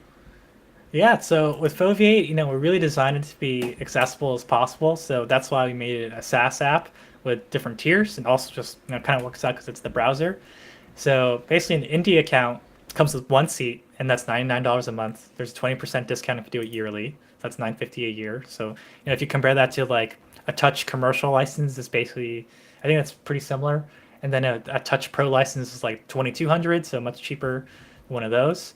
And then a team plan is $399 a month. So your cost, it comes with 5 users, so your cost per seat actually goes down. So basically, we want companies to be able to have as many seats as they want and have the price per seat go down, because we realize that people don't really feel like they get value out of seat-based pricing necessarily, and we want to give everybody visibility into a project. So we want to make it affordable for like 20 people to be on a Foveate plan together, and then be able to all collaborate on a scene. And we really want Foveate to be kind of like this glue that connects all their different tools. So let's say, a lot of Touch folks use Cinema 4D, like Elbers, he loves Cinema 4D. He'll do all his UV mapping in there, send that model to Touch, then do his mapping, or video content creation in Touch. But then that's it, right? Like you can either screen record or do a movie file out of Touch and share that with the client. Or now you can just take that FBX model or GLTF from Cinema 4D, put that into Foveate, record your 10 different content options in Touch Designer, put all that into a Foveate scene, sequence them out, and be able to share that with a client and go through all your options, share that with your teammates, with our link feature in Moments. A lot of people use GitHub for their Touch files when they collaborate, right? You can just put in the GitHub link there so people can grab the latest file, stuff like that. So that's really kind of how we envision the workflow for people. Sweet. And then kind of like on the topic of conversation with digital twins and kind of Matthew's use case with signals, how do you monitor an installation, right? A feature that we want to add next year is going to be an API so that people can programmatically create moments and stream in information data. So for example, when you create a moment, this URL here changes similar to Google Slides. So if I make a moment over here, you're going to see this URL change. So now if I go between moments, go between moments, that URL is changing with each moment. So now you can create these different, points of view that are linked to this URL.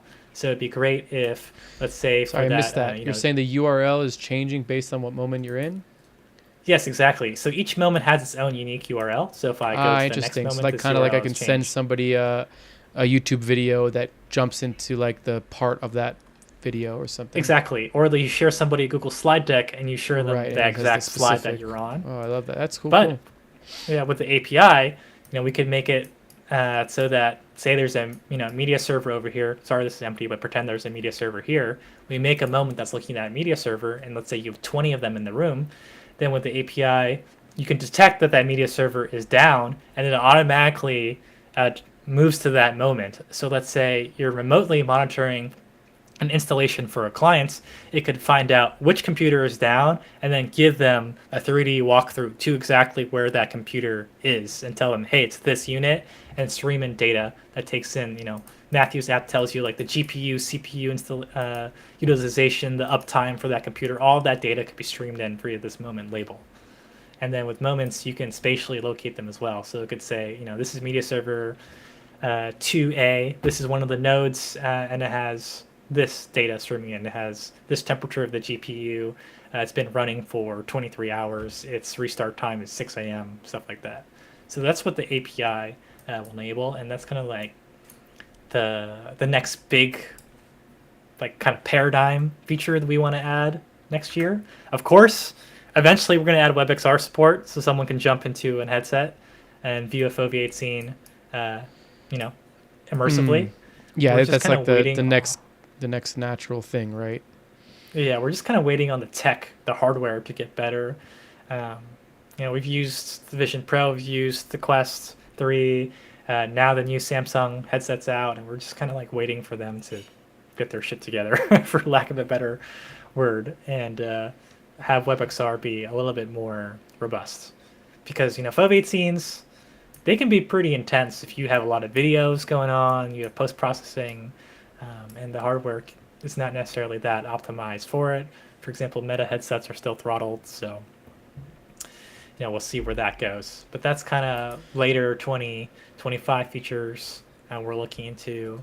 And then, of course, one of my most anticipated features is WebGPU, where once Safari gets WebGPU, then we can finally move all Foveate to be WebGPU, and everything should just play much faster, look better. We can add more features like lens flares and atmospheric scattering, stuff like that. All kind of viz features that people like. You said that's in Safari specifically. Yeah, so WebGPU is how there's WebGL, and Yes. that works on all browsers. Right. WebGPU is the next iteration of WebGL that can fully utilize all of the device's hardware. Right now, WebGL is basically just single-threaded, for lack of a better term, and it can only access part of someone's GPU. WebGPU is what WebGL will be moved to, and WebGPU will allow the browser to access all of the hardware performance in a device. So it can use all the GPU, or mostly, much more of the GPU, much more of the CPU. But it requires that every browser, so Safari, Firefox, Chrome, Edge, and their backends, Chromium, Gecko, and I forgot what Safari's is called. WebKit. It requires all of them to basically update their backend to WebGPU. So we're just waiting for Safari to do that, and once that happens, then Foveate scenes should be even better, and hopefully will look more like the highest end Unity project or like Enscape or something like that. Sick. Super sick. Yeah, is there anything else that you wanted to share with us about this?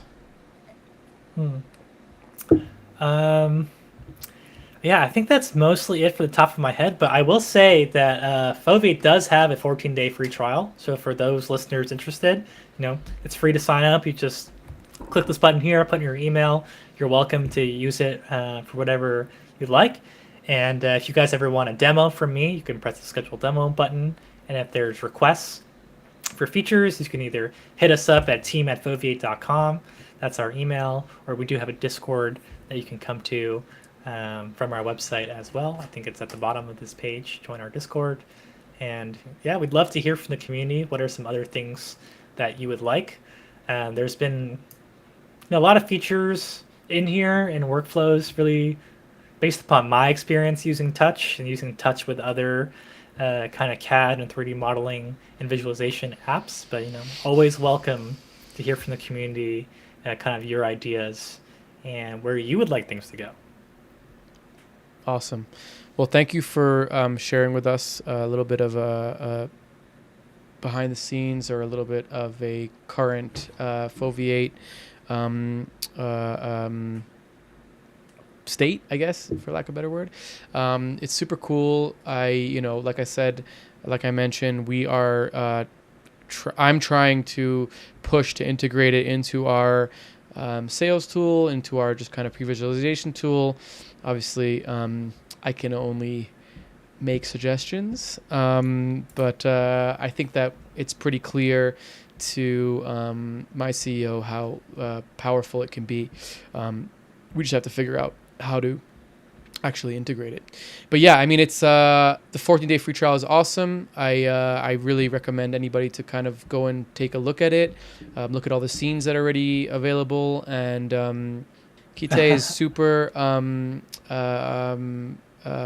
helpful and there to kind of help you kind of integrate your project. So yeah, I mean, if you have something that needs to use this, then go check it out. So yeah, so we're at our second portion now.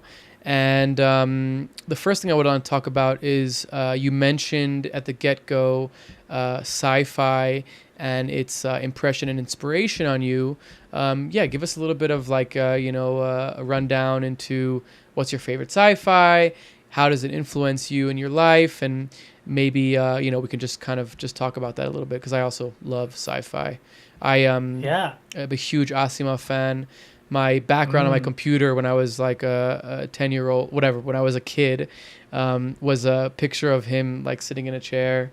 That was my background. Yeah, I was. I also liked Asimov. Yeah, I read a lot of his books growing up. I forget. I think maybe it was my dad who just had a collection at my grandma's house. And nice. I would just be like, "Oh, what's this?" And then pick it off. I'm like, "Oh, this what? What do your parents do, just out of interest? My dad, right now, is a cybersecurity or like risk specialist. Oh, cool. But before that, he was in, like risk management and analysis, software. Back when he was young, he worked at a bunch of different startups, doing software and like kind of crazy computers. Like, I remember he told me this one project he worked on that was for the military that was like a computer that was impervious to radio signal hacking. And it was literally just like a lead cube. A lead cube? What the computer was in. And so like nothing could get the frequencies from it and be able to like reverse it. How would it get frequencies out? it wouldn't. I think there's some crazy cables. Right. Just some sort of crazy shielded cables. That's crazy. And then before that, he was really into sculpture, and he wanted to be a sculptor. Cool. Awesome, So I think awesome, that's awesome. kind of where my art side comes from a little bit, art and tech. And then my mother, growing up, was actually a model. She was one of the first Asian models in Tennessee. Cool. They both immigrated to the U.S. when they were teenagers, and then They met. You're Korean. You mentioned to me. Did they meet in Korea or they met here? No, they hilariously met on a blind date that my mom's sister had set up. And my mom was in Tennessee, pursuing her career, and then my dad was in Boston pursuing his career. And then I forget how my mom's sister knew that. I think it was like a friend of a friend, or like my aunt's boyfriend's friend went to school with my dad, and they're like, oh, maybe they should just meet up. And she was visiting in Boston, so they were like went on a blind date and just hit it off. That's so cool. Yeah. So was your mom like a supermodel? Like was she modeling? No. No, more like there used to be this company called Kastner Knott in Tennessee. So that was like a large department store in the South. Gotcha. So she was one of the models there. Gotcha. And then, did you do that when you were a kid as well, or was that kind of just before? Yeah, when I was a kid too. And then like commercials and TV and ads and that's so cool. Stock images. You might see her in some stock photography. Yeah. Or like National Geographic like ads or something. There's like her and my brother in an aquarium looking at a fish tank. No way. Yeah. That's so funny. Yeah. That's so awesome. My brother's an actor, so I think that's how he became an actor. Is he had such a fun experience on set because he would often come with her to be like mother and son. Is he in LA? Combo. Your brother? Yeah, he was in LA, and now he's actually in a touring production of Life of Pi, going around the country. Oh, cool. So if you are into theater, like go to Life of Pi. Theater. Like the theater production. Yeah, it's a theater of the interpretation of the movie. It's crazy. Cool. They have giant puppets and sounds super all cool. sorts of like big production effects. That's awesome. It's really cool. So recommend folks in the touch community. You will like it. Hell yeah. Sorry, we got on a tangent there, but yeah, sci-fi and its kind of implementation in your life and inspiration in your life. Yeah, I love the Star Wars movies growing up. And I loved Ralph McQuarrie, and really Star Wars introduced me to concept art. And I really got into Ralph McQuarrie and Sid Mead, and that's really like where a lot of my drawings, personal drawings, were of, like stuff like that, vehicles, worlds. I loved how they depicted just like this whole universe, and it became the basis for something else, like Giger or like the Matrix, stuff like that. Blade Runner, also love Blade Runner. Nice. Was never a huge Star Trek fan. Sorry guys, if anyone's a huge Star Trek fan. I don't know, just never did it for me. I think you don't have to apologize. Yeah. I think it's because I just don't like anything campy. Like gotcha. Campy is just it's not for me. It's I like not very true sci-fi, huh? No, I just like some things that are very are much more aesthetic because it's a whole different world, or very detailed, very immersive. I keep saying this word, but like so you love Dune, something like Dune. I would imagine. Yeah, there you go. They got everything in there. They thought of everything. Yeah. Everything was like of that world. The Matrix as well, so detail Matrix, oriented. Yeah. I mean, Matrix is kind of like a ripoff of Paprika. Have you seen that anime, the Paprika movie? Paprika. Satoshi Kon, he's great. Yeah. Nice. Also, a lot of like video games. Metal Gear Solid was a huge impression on me growing up. A lot of the aesthetics and kind of like sci-fi nature of that. Like they're kind of like this modern, but like hyper modern / just really Japanese. I also think being Asian and growing up in the Asian community and being exposed to a lot of like Korean, Japanese, Chinese content, you just see stuff over there that is science fiction. Like this is so simple, but in Korea, like we've had video doorbells for like 20 years. Forever. Like, that's so funny. Yeah. And you're now like, that like Ring is a thing. Man. Yeah. That's I'm so like, funny. dude, this has been around forever. Like, why are people so that's crazy about this? Funny. Or even like is there Korea, Korean anime? Oh yeah. It's called manhwa. which is like Okay. that's Korean manga. Okay. But honestly, like the techniques are the same. Yeah. Um, it's more just their own flavor of it. Interesting. Um, but I think both Korea and Japan, this is now venturing to like culture and like socioeconomic stuff. But like I think Korea and Japan both realize they are tiny Asian countries with not that much physical resource back in Mm-hmm. like the 80s, and they're like, we need to figure out a way that we can survive and make money that isn't based upon what we physically have to offer. And both of them realize like, oh, we have such rich cultures, we should develop them. And manga and anime from Japan became one of their biggest exports, and then For Korea, sure. like K dramas and K-pop bands, I K-pop and guess. Yeah. esports, like those became really big because they were Mm. like, oh, if we invest in the internet, we can kind of take over remotely. Mm-hmm. So I think, Mm-hmm. my mom has always been a super proud Korean woman, and that's the stuff that she loves talking about, which is kind of funny for someone who is like a model. Nice. I'm like, Mom, what do you know about like esports and streaming and Right, and right, like right. cultural, K-pop like bands. yeah, That's funny. democratization and like cultural dominance throughout the world? Do And you she's have a like, lot of family there? I don't have a ton. I do have a couple aunts and uncles there still, and I do have a couple some friends as well. But I don't have a ton of Nice. family there anymore, unfortunately. Most of them are in the U.S. And you speak Korean? I speak some Korean, not Mm. the greatest, but that's You need something to I'm working practice on. languages. You need to practice. Excuse me. If you don't Yeah. practice, Whenever if I my go wife there, didn't it's speak Hebrew, so much better. I would lose my Hebrew in a second. Because it's just if you Mm. don't speak the language, you just don't. It just goes away. You just don't. Your brain makes room for other things, and it's like yeah. I mean, it's one of those things. Yeah, I loved being over there. I was actually there for like a month or two right before Nice. COVID. It was like December 2019 to January 2020.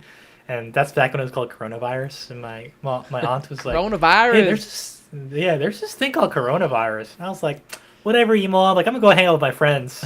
Because I was staying with her in Korea. And then Little did you I'd know go that it hang would out with my become a friends. sci-fi movie.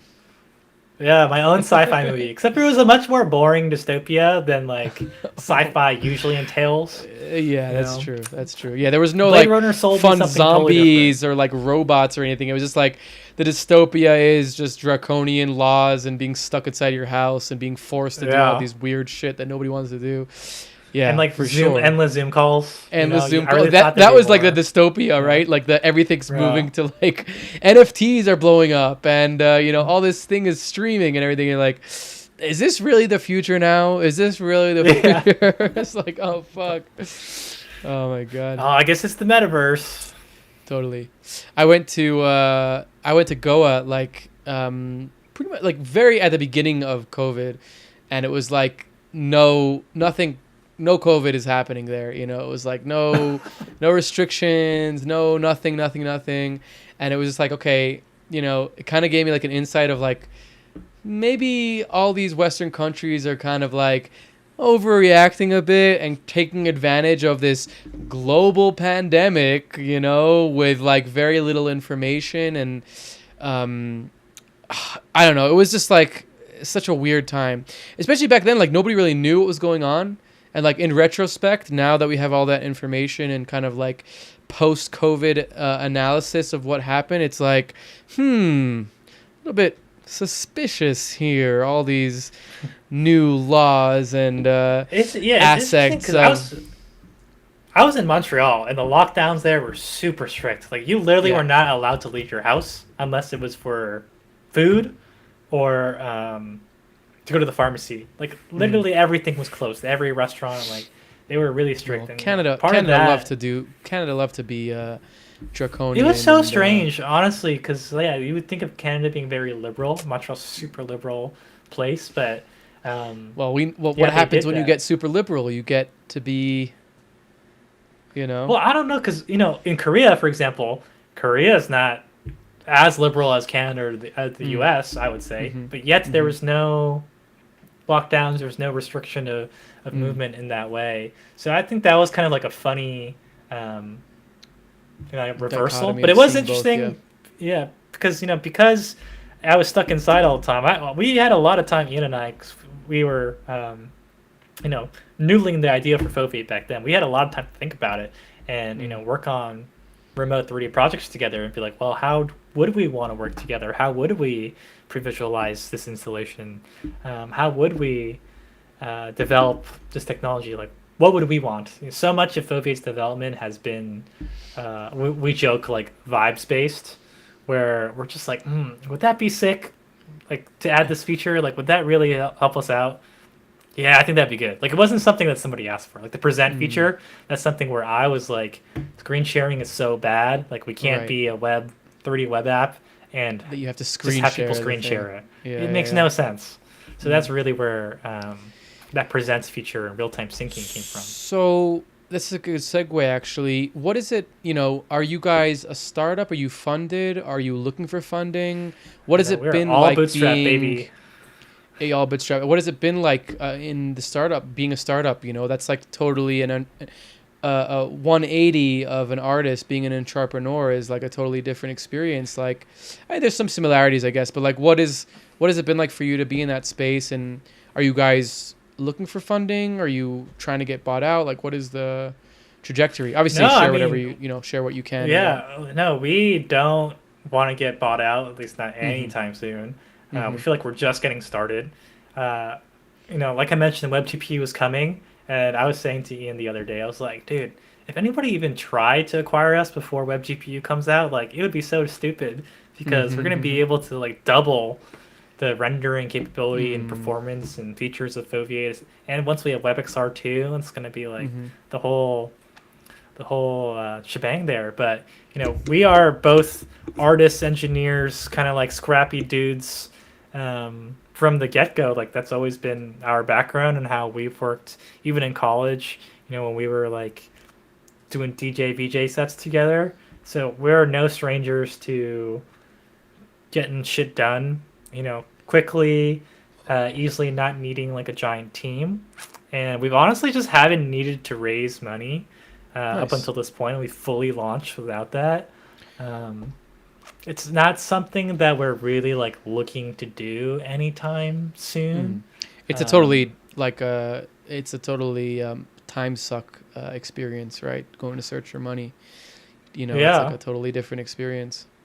that I really hate the idea that some investor who knows nothing about our industry is going to Right. change the product and make demands and be like, you got to add AI into this, because that's what Hmm. everybody else is doing. But for us, we have such like a more clear idea of what this product is supposed to be and how it can help folks like us that we're like, why would we add AI unless it Yeah. was so specifically for something Yeah. that would, meet the needs of creative professionals, technologists, engineers, architects, designers. Like it has to help them. If it doesn't do Totally. that, what a waste of time and money. Yeah. Well, that's what they want. It's just a buzzword at this point. So let me Yeah, ask exactly. you. I guess a two-part question, and feel free not to answer or take it where you want. But Hmm. how many are you guys supporting yourselves from the active users? Like, how many active users do you have, and do you moonlight as well, like on a second job? Like, do you have savings? Like, what? How are you bootstrapping all your Yeah. time working for one No, company? it's a great question. So for us, actually prior to Foveate, we had our own little creative studio called Third You and Axis, your partner. and yeah, me and Ian, and Ian. That's right, Ian. that's where we would do a lot of kind of like 3D AR VR projects for hire and different Mm, services for like e-commerce or spatial presentations or creating content for like someone's AR startup or app or game or something like that. mm, Creating visualizations for architects. So that's actually called Foveate Labs now. So Third Axis mm. became that, and that's basically Nice. services that we do for people. So let's say somebody wants Yes. like a Gotcha. custom sales configurator, like a 3D configurator for For some Foveate. sort of product. Yeah. Well, in their case, like let's say a motorcycle, right? They want to be Mm-hmm. able to switch the tires on the motorcycle and have a customer be able to come to the site and Gotcha. change that stuff. Gotcha. That's something where we would take our 3D skills and Foveate's tech and be able to deliver that for them on a contract basis. So, that's kind of the work that we've done for people to fund Foveate because we've really tried to keep this as bootstrapped as possible so that we don't have to take investor money and then have to be influenced by potentially someone else's bad ideas. So yeah, so that's kind of the services aspect. And yeah, my background was in architecture, so for folks in that community, a lot of it is visualization. So people want some sexy renders and a 3D walkthrough using Foveate, then we can make that for them. They want us to help them bid on a project, right? And they need a visualization proposal, kind of like 3D project management partner. So let's say somebody is pitching like an executive briefing center, to a huge company like Verizon or something, and they might be really good at the touch stuff, and they got that down pat, and they have no problem. But where they might need help is they're like, oh, we could really use some help visualizing this stuff, creating the 3D content, building the Foveate presentation, walking the client through what this is going to look like, feel like, how it's going to be cabled. Because my experience, like I said before, I've worked on over 100 proposals in my life, and that is kind of the core at every studio or agency or firm's business, right? It's just how many quality proposals can they put out, and how can they up their conversion ratio. So that's really where we kind of shine and can kind of help people in that respect.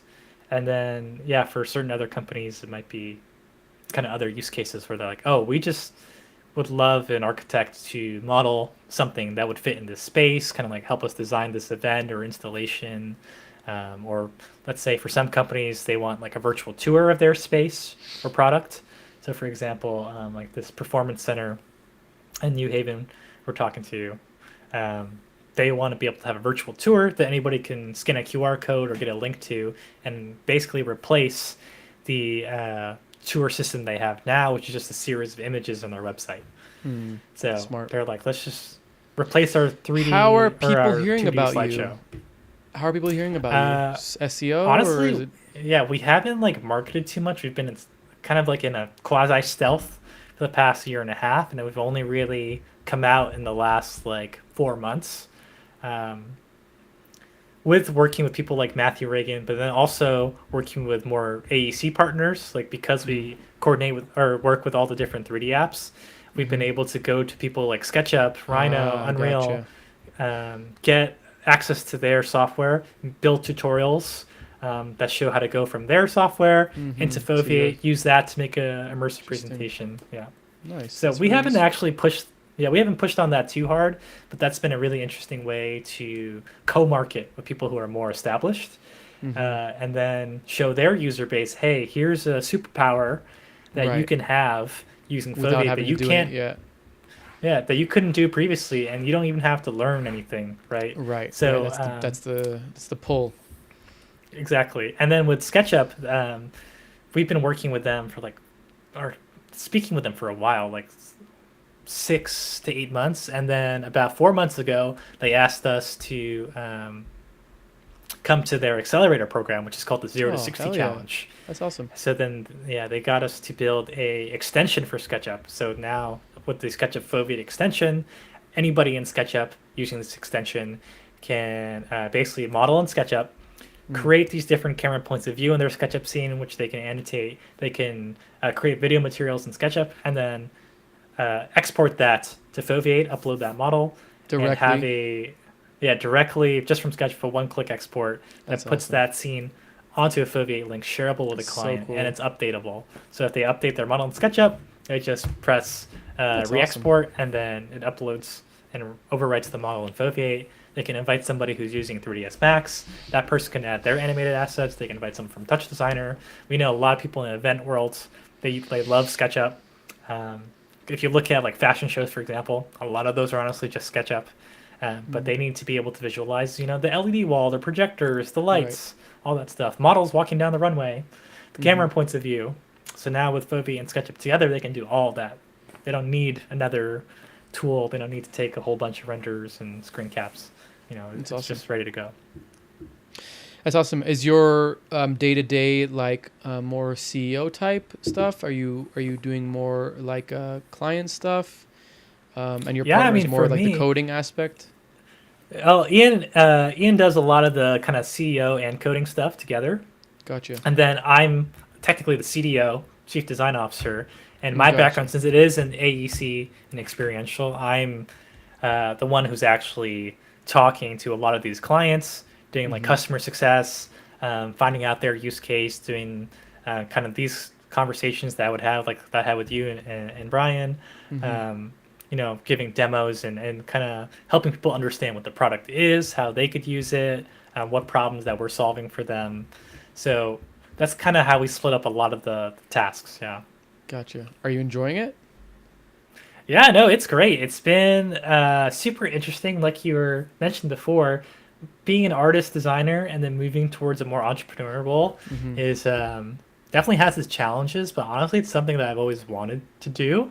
And this is just for the folks who are thinking about going to business school. But I'm just like, there's nothing that's going to prepare you in business school, like just jumping in and doing it. So if you want to try it out, like you just got to do it and get your feet wet. Yeah. There's no book. Yeah, there's no course that is going to prepare you for all the challenges that you will face. But it is very rewarding. Yeah, I mean, creating a tool for designers and artists, as a designer and artists, and you're on the other side of that, must be very, unique and interesting for you, like kind of like, obviously you have the chief of design hat on, but you're also like, kind of ushering in designers to use a tool for designers, made by designers. It's a very interesting kind of not Venn diagram, but like the triangle kind of thing of things being together. Are there any kind of like tips or tidbits that you've picked up along the way that kind of help you or focus you in a way to kind of be able to put on this hat? Yeah, I think when it comes to talking about this product with people, you kind of have to gear towards who you're speaking to. So for example, the technologist, designer, developer using the product, I have shared their lived experience, working on these installations and being there in that process of, trying to explain it, design, develop it, produce it, maintain it, document it. So I can speak to like every single pain point in that way very organically with these people. Because, I have the work to prove it. Like I've been there, I've been in their shoes and I know the pain. And then when I talk to, like, say, someone more in the kind of C-suite or management level, right, they don't really know any of that. So you can't use those pain points and language to them. You really have to speak to things like ROI and time efficiency, time saved, how one employee can do this so easy, an intern can do it. So I think that's an interesting change where, when I was doing proposals, so much of it is about selling the vision for an artwork and inspiring others and getting them interested in the concept. Or with services, a lot of it is kind of like, sometimes massaging a client's ego, sometimes like playing into their tastes and preferences. But then, on a business level, when you're talking with some of these people, you really have to explain to them, like, what are they going to get out of this? Like, how many flights are they going to save? Site visits, how much budget is going to be saved up front by doing really good previous work where most of the costs of a project come from the previous step, and all the mistakes that happen on site are because the previs wasn't done well enough, like being to talk about that with the client. So I would say that is an interesting challenge that I've had to overcome and kind of learn about, is you can't speak to all these different people the same way and give them the same spiel. Like, it really has to be tailored to who they are, what they understand, what the problems are from their point of view.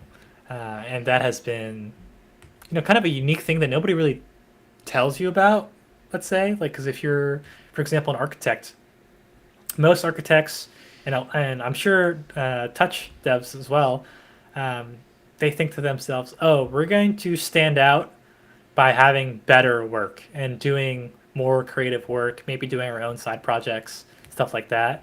And, that's all fine and good, but it's interesting because that is the same strategy that everybody in those shoes has. Like, everybody says the same thing. They're like, we're just going to have our own style and just do the most creative work, and the client will pick us because our work is the best.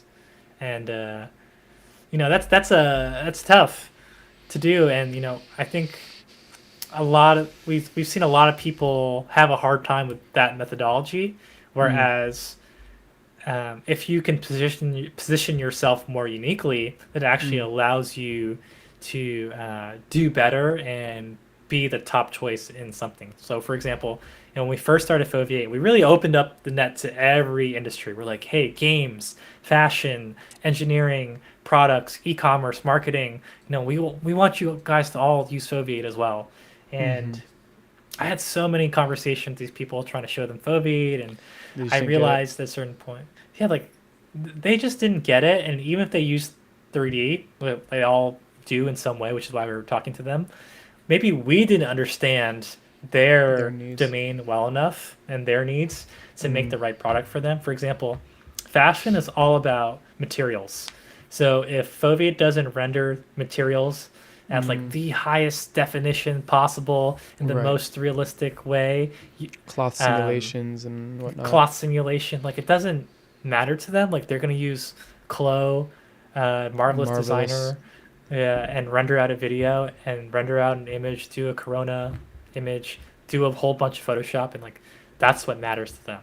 So I think being able to sit down and look back at our own strengths and say, hey, we've worked on have a combined decades worth of experience working on all these installations, from the biggest corporations like AT&T to like little museums and art fairs and stuff like that. Like we've seen every stage of that world: experiential events, interactive, immersive architecture, permanent, touring, temporary pavilions. Like we've done all that. Like that's what we know.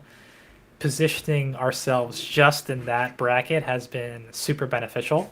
And it was a tough lesson, but one that it seems scary at first because you're like, oh, we're going to limit ourselves to this potentially small pool. But then you kind of realize, oh, by doing that, it's actually freeing us by, giving us a more focused group of people who actually need the solution you're providing. Right.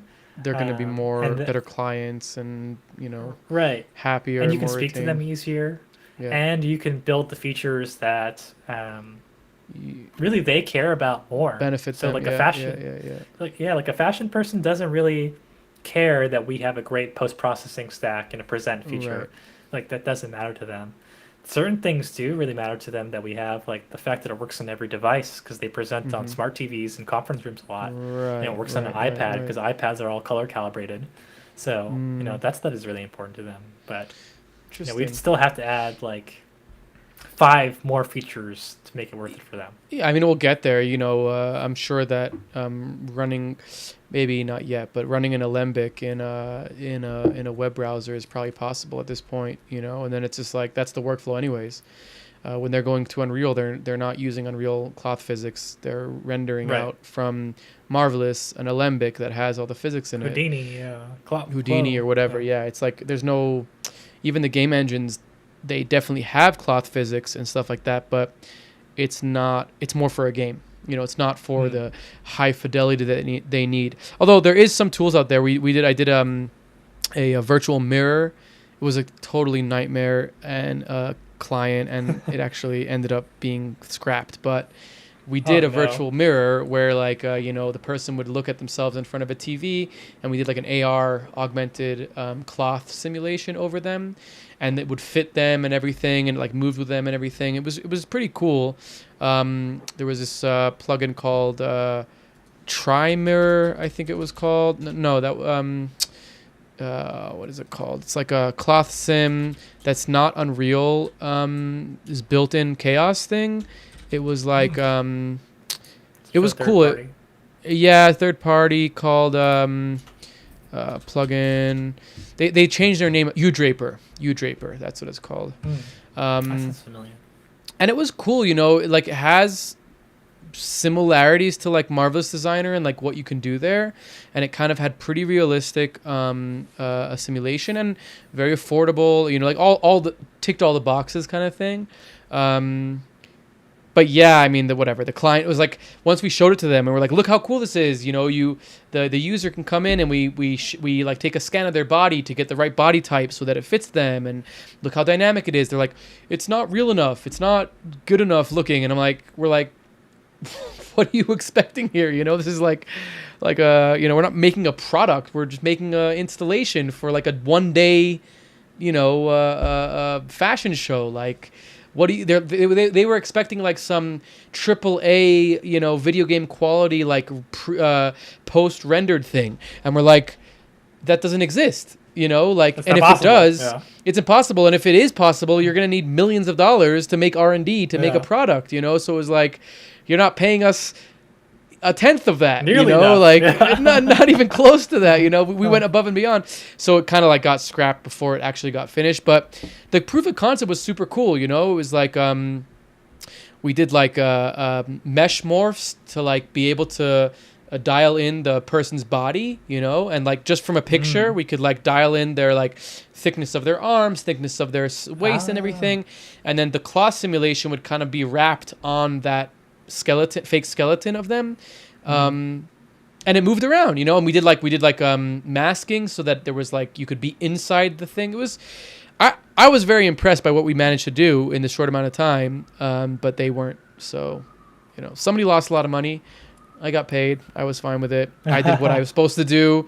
The expectations wasn't sold to the client properly. That's always the thing, it's like, when you come in as an artist, if the art director or the the producer doesn't sell the thing properly, you're like fucked, because like, it doesn't matter what you do, they're never going to be happy. And you could do like the best job and like do exactly what you were hired to do, but it will never happen because they were sold something that was like totally not a realistic thing.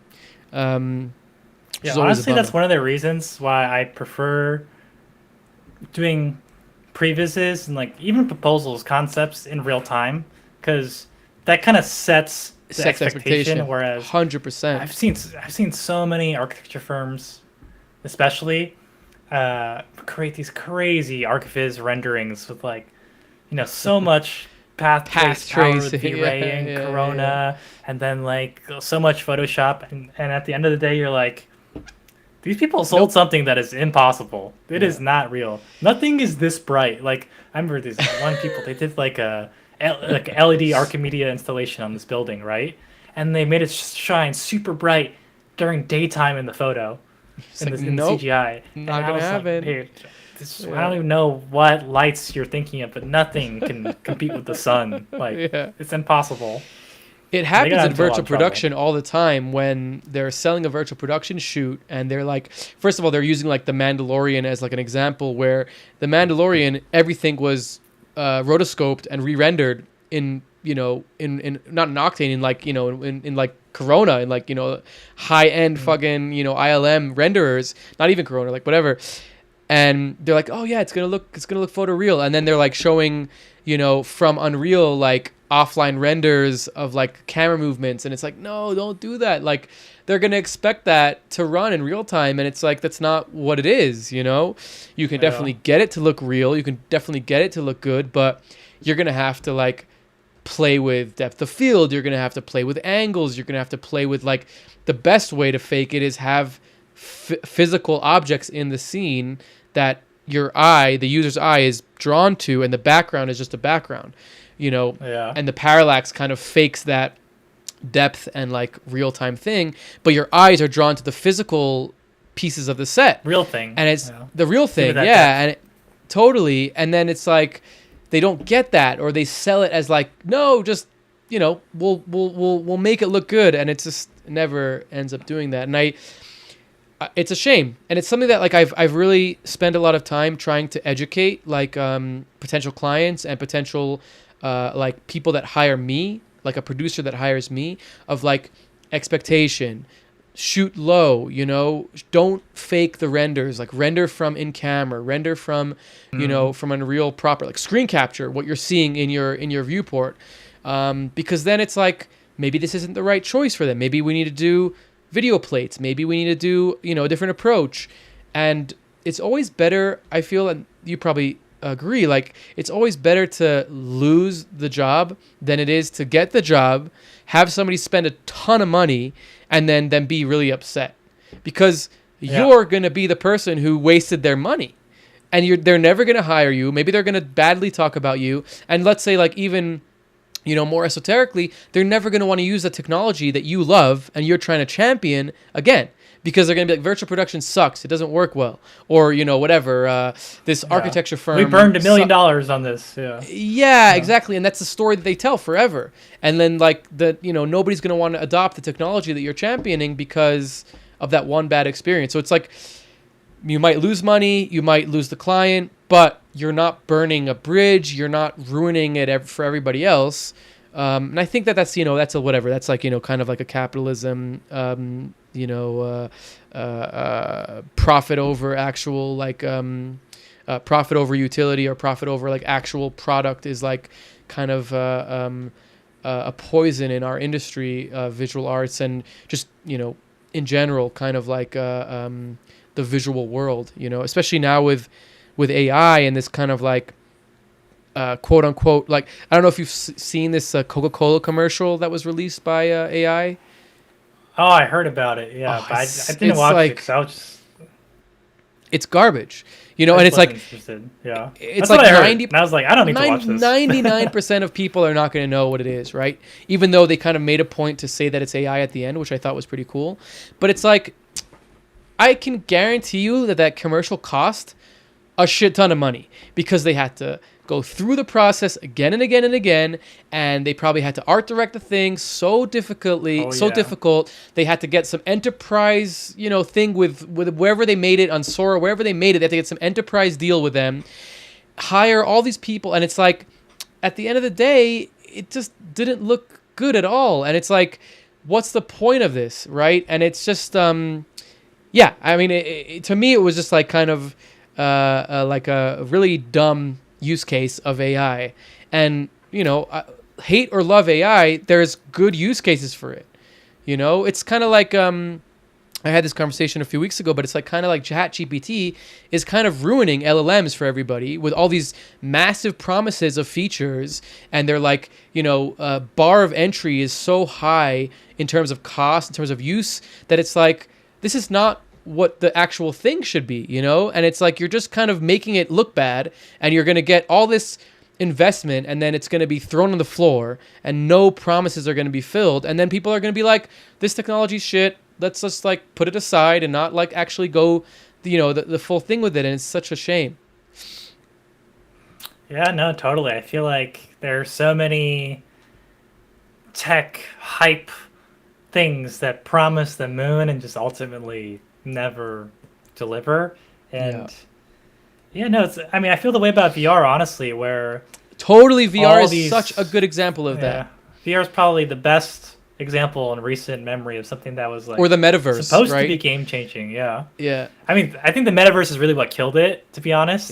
Like, a VR, it should have just stayed AR VR, and should have said, hey, here are these technologies, and they're going to be the way that we view spaces, that we do real estate tours, like you find your next apartment, right. Or like for AR, it's like people doing surgeries where they can, like, a chef can have 10 timers above every single thing in their space, or like translate languages. There's so many use cases for that stuff. But then, like, the metaverse came along and kind of just, like, shot the bed. Like, here's this really bad, massive multiplayer experience that we're all going to be in, that's shared. And nobody asked for. Nobody asked for it. I said this to someone where I was like, I don't even like being in a room with, like, 20, more than 20 people I don't know. Why would I want to be in a metaverse with hundreds of people that I don't know? Right. It's why is that fun? Someone's, like, just in your space. So, like, have you ever seen, like, a Twitch stream or, like, a Discord lobby that has, like, 100 people in it? It's total chaos. Yeah, it's chaos. And because everybody can, like, hide behind this digital mask and username, like, it just makes for a horrible experience. Someone shouting to their mic. Why, who wants that? You mentioned this before, like, that one of the reasons that you were interested in VR and I think architecture was what you were talking about, was escapism, right? Like, the kind of the ability to... I don't have to escapism just in general. What it is, it's. I feel like a lot of the things that we do in terms of installations and art in general is trying to bring that down to the normal everyday person, right? Like that's what a movie is, right? That's what good music is. That's what going to a festival is, a party, right? It's not like it's a positive escapism. It's like the normal human condition of wanting to just, it's almost like meditation, being in the moment, right? Being in the moment is almost escapism in some super esoteric way or convoluted way. It is what it is. You're escaping the past and future and just kind of focusing on the now and here and now. And I feel like VR, especially VR, definitely AR, could have like been that beautiful like escapism of the 21st century, in terms it will still be, but it's now brought back a bunch. And yeah, I think corporate greed and massive capitalist, late stage capitalism kind of just was like, yeah, we're not trying to bring that to them. We're not trying to create this experience for everybody. We're just trying to boost up our stock price, make a hype beast and, whatever, jump on the train of whatever's cool now, buy the, Oculus, which is like, the running company now, and buy them, run them into the ground, and who cares, because the stock is going to jump and the board is going to be happy, et cetera, et cetera, et cetera. So it's a shame. But what do you think is going to be like the next like fire under the technology? Like, what do you think is going to be the next kind of innovation that's going to be like, fuck you, Facebook, and kind of like just take over? For VR? Yeah, for VR, for AR, I think for just, different realities in that sense. Yeah, I think it's tough because the problem with XR in general is just the hardware and who has the capital and it's really hard because it's who has the capital, who has the software design capability, who has the hardware design capability, and who has the distribution to make that possible. Like, everybody talks about the iPhone, right? And like Apple really just had all the puzzle pieces together at that time where when they got to iPhone 3, all of a sudden the hardware is good enough that it can run well, the touchscreen worked, it's affordable, the software was actually good enough where it worked, right? It's like iPhone 3, right? Yeah. I know, but it was still like, I think it was still like $900, right? Like the iPhone was still like... Oh, really? Maybe I'm wrong about 500. that. Was it 500? Maybe you're right. Because the first one was like 900, right? iPhone 1 was like 900 or something. But yeah, like sorry. a Tesla now. Like Tesla, was like $200,000 for a car, like the first one ever. And now it's like 45,000. Like, okay, now we're talking. People can afford that, right. and people love that car. So I think for XR in general, there just needs to be at least 3 companies in it. Which now I'm really glad because Google and Samsung, Qualcomm just came out with their latest headset. Which one? So now I didn't see there's that. Which one? Yeah, if you Google Project Moohan, Moohan, that's the new Samsung headset, which kind of looks like a nicer Quest Pro. Oh, so now we have Meta, nice. Apple, and this like crazy, 3-way. But it's still a VR headset. It can actually do mixed reality, just through? like the Vision Pro. Yeah, it just pass through. So Interesting. It's cool to see all these 3 players in it again. Hopefully they all stay in and keep doing it. I really just think there needs to be more competition between the 3 of them. Yeah. We'll drive everything kind of to the right place, right? Yeah, I think the tough part is they're all trying to do this kind of like prosumer use case where it's like, you're going to be able to use this headset to like translate languages on the fly and it's going to change your life and eventually replace your phone. It's like, that should not be the premise. I mean, this is me selfishly speaking as an architect and technologist, but like, you should just make it enterprise or like make it the highest quality experience and give it to people in architecture, give it to people in medical, give it to people in engineering, like people who would pay thousands of dollars for the best experience and use it today, and are not gonna put up with all of like, for example, the meta bullshit around tracking you and Right. like having an Right, avatar. right. You know, Like why do I need that? like their business model now is like the same that it is, right? Of like data aggregation and like ads. And if they just sold like a really high end product, then their business model could just be like, oh, this costs a lot of money and it's enterprise, right? And then they could innovate on that and work it down. Yeah, that's never gonna happen, unfortunately. But Well, you know, I was just talking to it could. Taisa Yamamura, who is at Sony, and she's Okay. one of the heads of Sony's XR department, and she's great. They We have were a great catching up. headset. The Sony PlayStation. Yeah, she was is a showing great me one. the XR1, VR. and the XR1 is their enterprise headset that works with like Siemens technology, engineering, architecture apps, medical stuff, and it has this really cool like controller that's like this custom kind of like Y-shaped like bow that goes underneath your finger and thumb, and Cool. it's the whole thing is meant for like viewing 3D models in front of you and manipulating them. Right. So they've kind of just like eschewed gaming and really focused on enterprise. And honestly, I think it's the coolest, one of the coolest, like Implementations. implementations and innovations in XR, because they really are trying to think about like how would a professional have this thing on their desk and then use it every day for a purpose seamlessly. Right? Is it it's not like is it pass through or is it like just clear? I think it is mostly a VR headset. I might have Okay. pass through. I'm not sure. It's not like even out yet, really. It's Interesting. still pretty early days for it, but You've seen eventually, the, yeah, we want to integrate with it.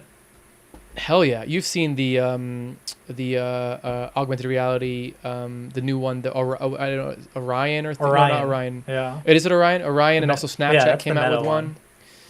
And then Tho- Samsung, Google, they just came out with one too.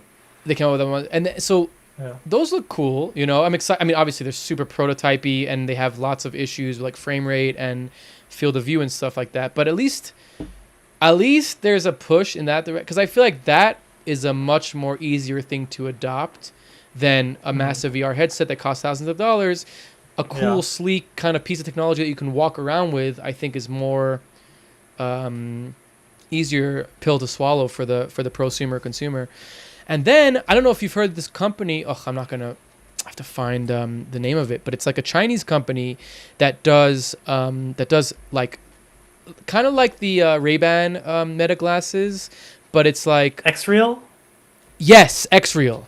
Yeah. Yes, X-Real. Yeah. Exactly, X-Real. They got I mean, sued by Unreal when their name was Unreal to change their name. did it? Really? I didn't know that. I didn't Yeah. know that. It's really funny. But I mean, like, you just go to their website and it's like, oh, is this like from the future? Like, what the fuck is this? How come I've never heard of this company? How come it's not in America? Like, some of their products are just like amazing. You know, like the way that they're incorporating spatial technology into their phones, and like their pro glasses are like they have head tracking in like a sleek design, and it's like that Orion thing is like already made. You know, it's already existing in some capacity. Man, China's so ahead, dude. I'm crazy. Just like, sometimes, like, why do we live here, man?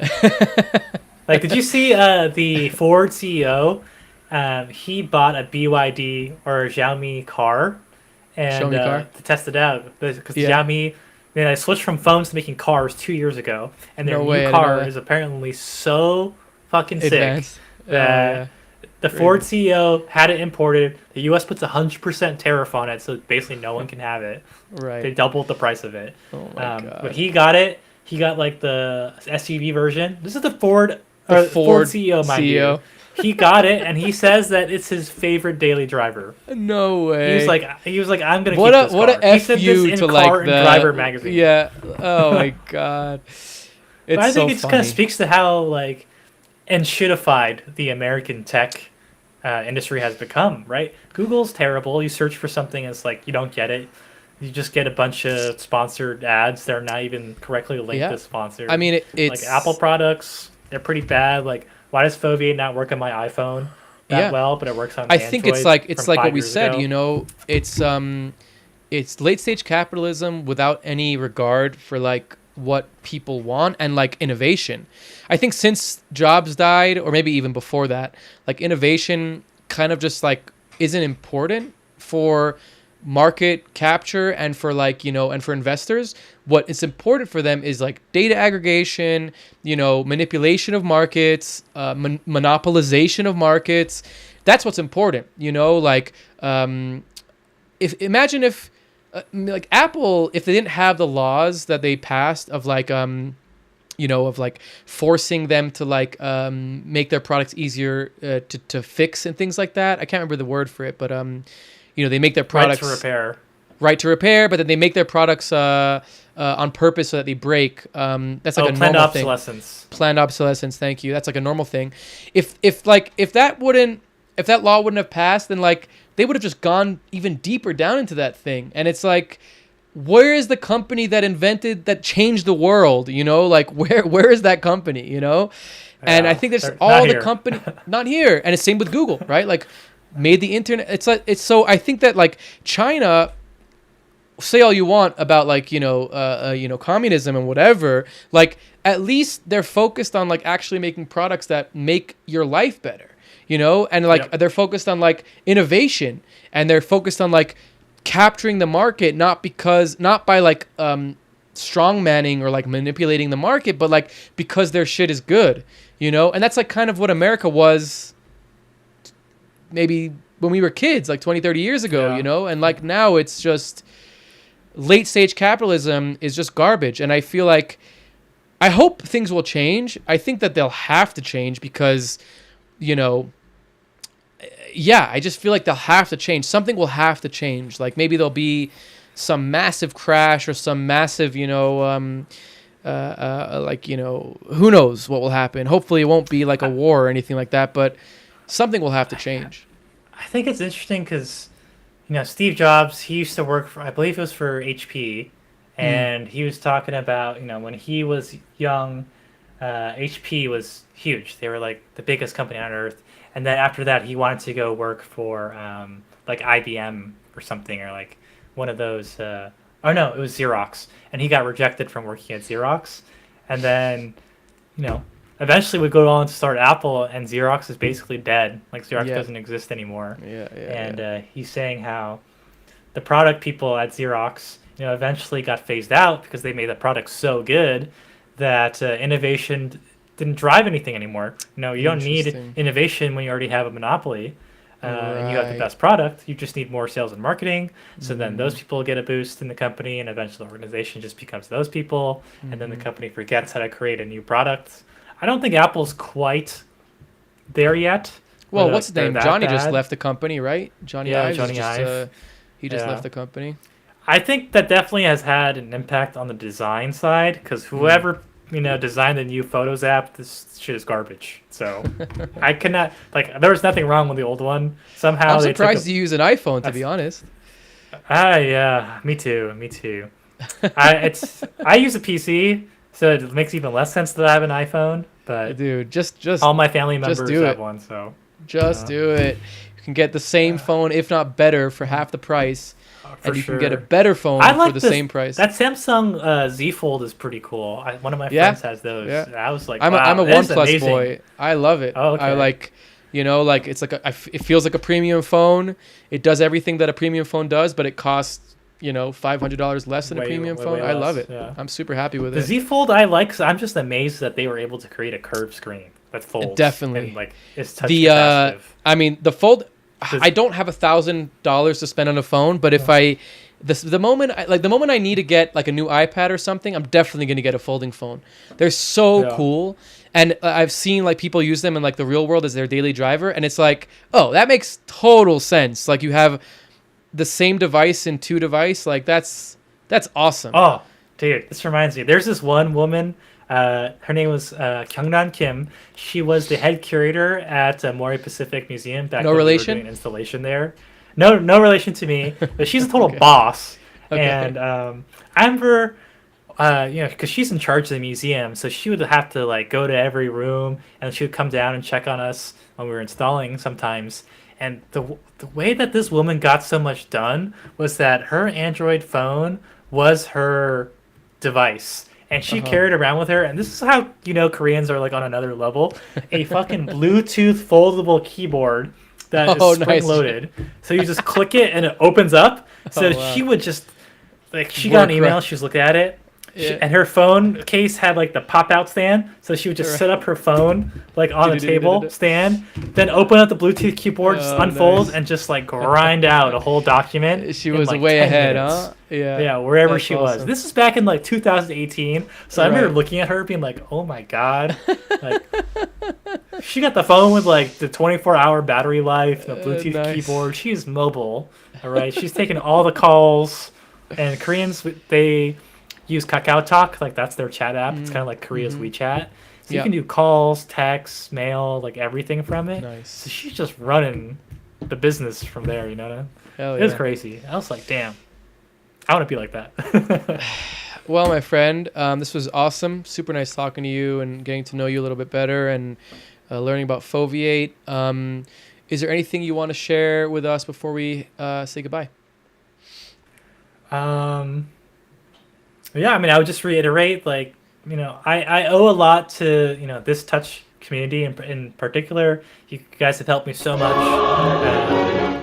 With my projects, Blender as well. But, would love to, have people use it and hopefully get value out of it. And, eventually I would love to make, some more video content like this that maybe helps folks in the community, talk about how they can best communicate their projects and, even help with their businesses. I remember Elbers, he had this one great comment where he was like, a lot of folks in the touch community, they think they need to hire another developer, but maybe they need to hire a business person or a salesperson or an assistant, nice. Someone who can help them with things that's not exactly the thing that they're good at. And they could focus that's on kind that of the thing. Yeah, right. And that's kind of why I made Foveate, because it's like, oh, how can I help every single person in the touch community, in architecture, in engineering, communicate what we're trying to build here? Because I can only do so much as one person, right? But if I build a platform that can help everybody, we raise all boats. Hell yeah, bro. I could not agree more with you. And again, much appreciated for you to come on and spend the time and show us the product. Thank you. Yeah, man. Thank you for having me. This was a pleasure. Wow. What an episode. Thank you so much for watching. Thank you to Manda Smash for the intro and outro music. Thank you to Sophie Holder for the amazing internship helping us with all the episodes. And thank you to the guests for coming on and spending time with us. See you next week.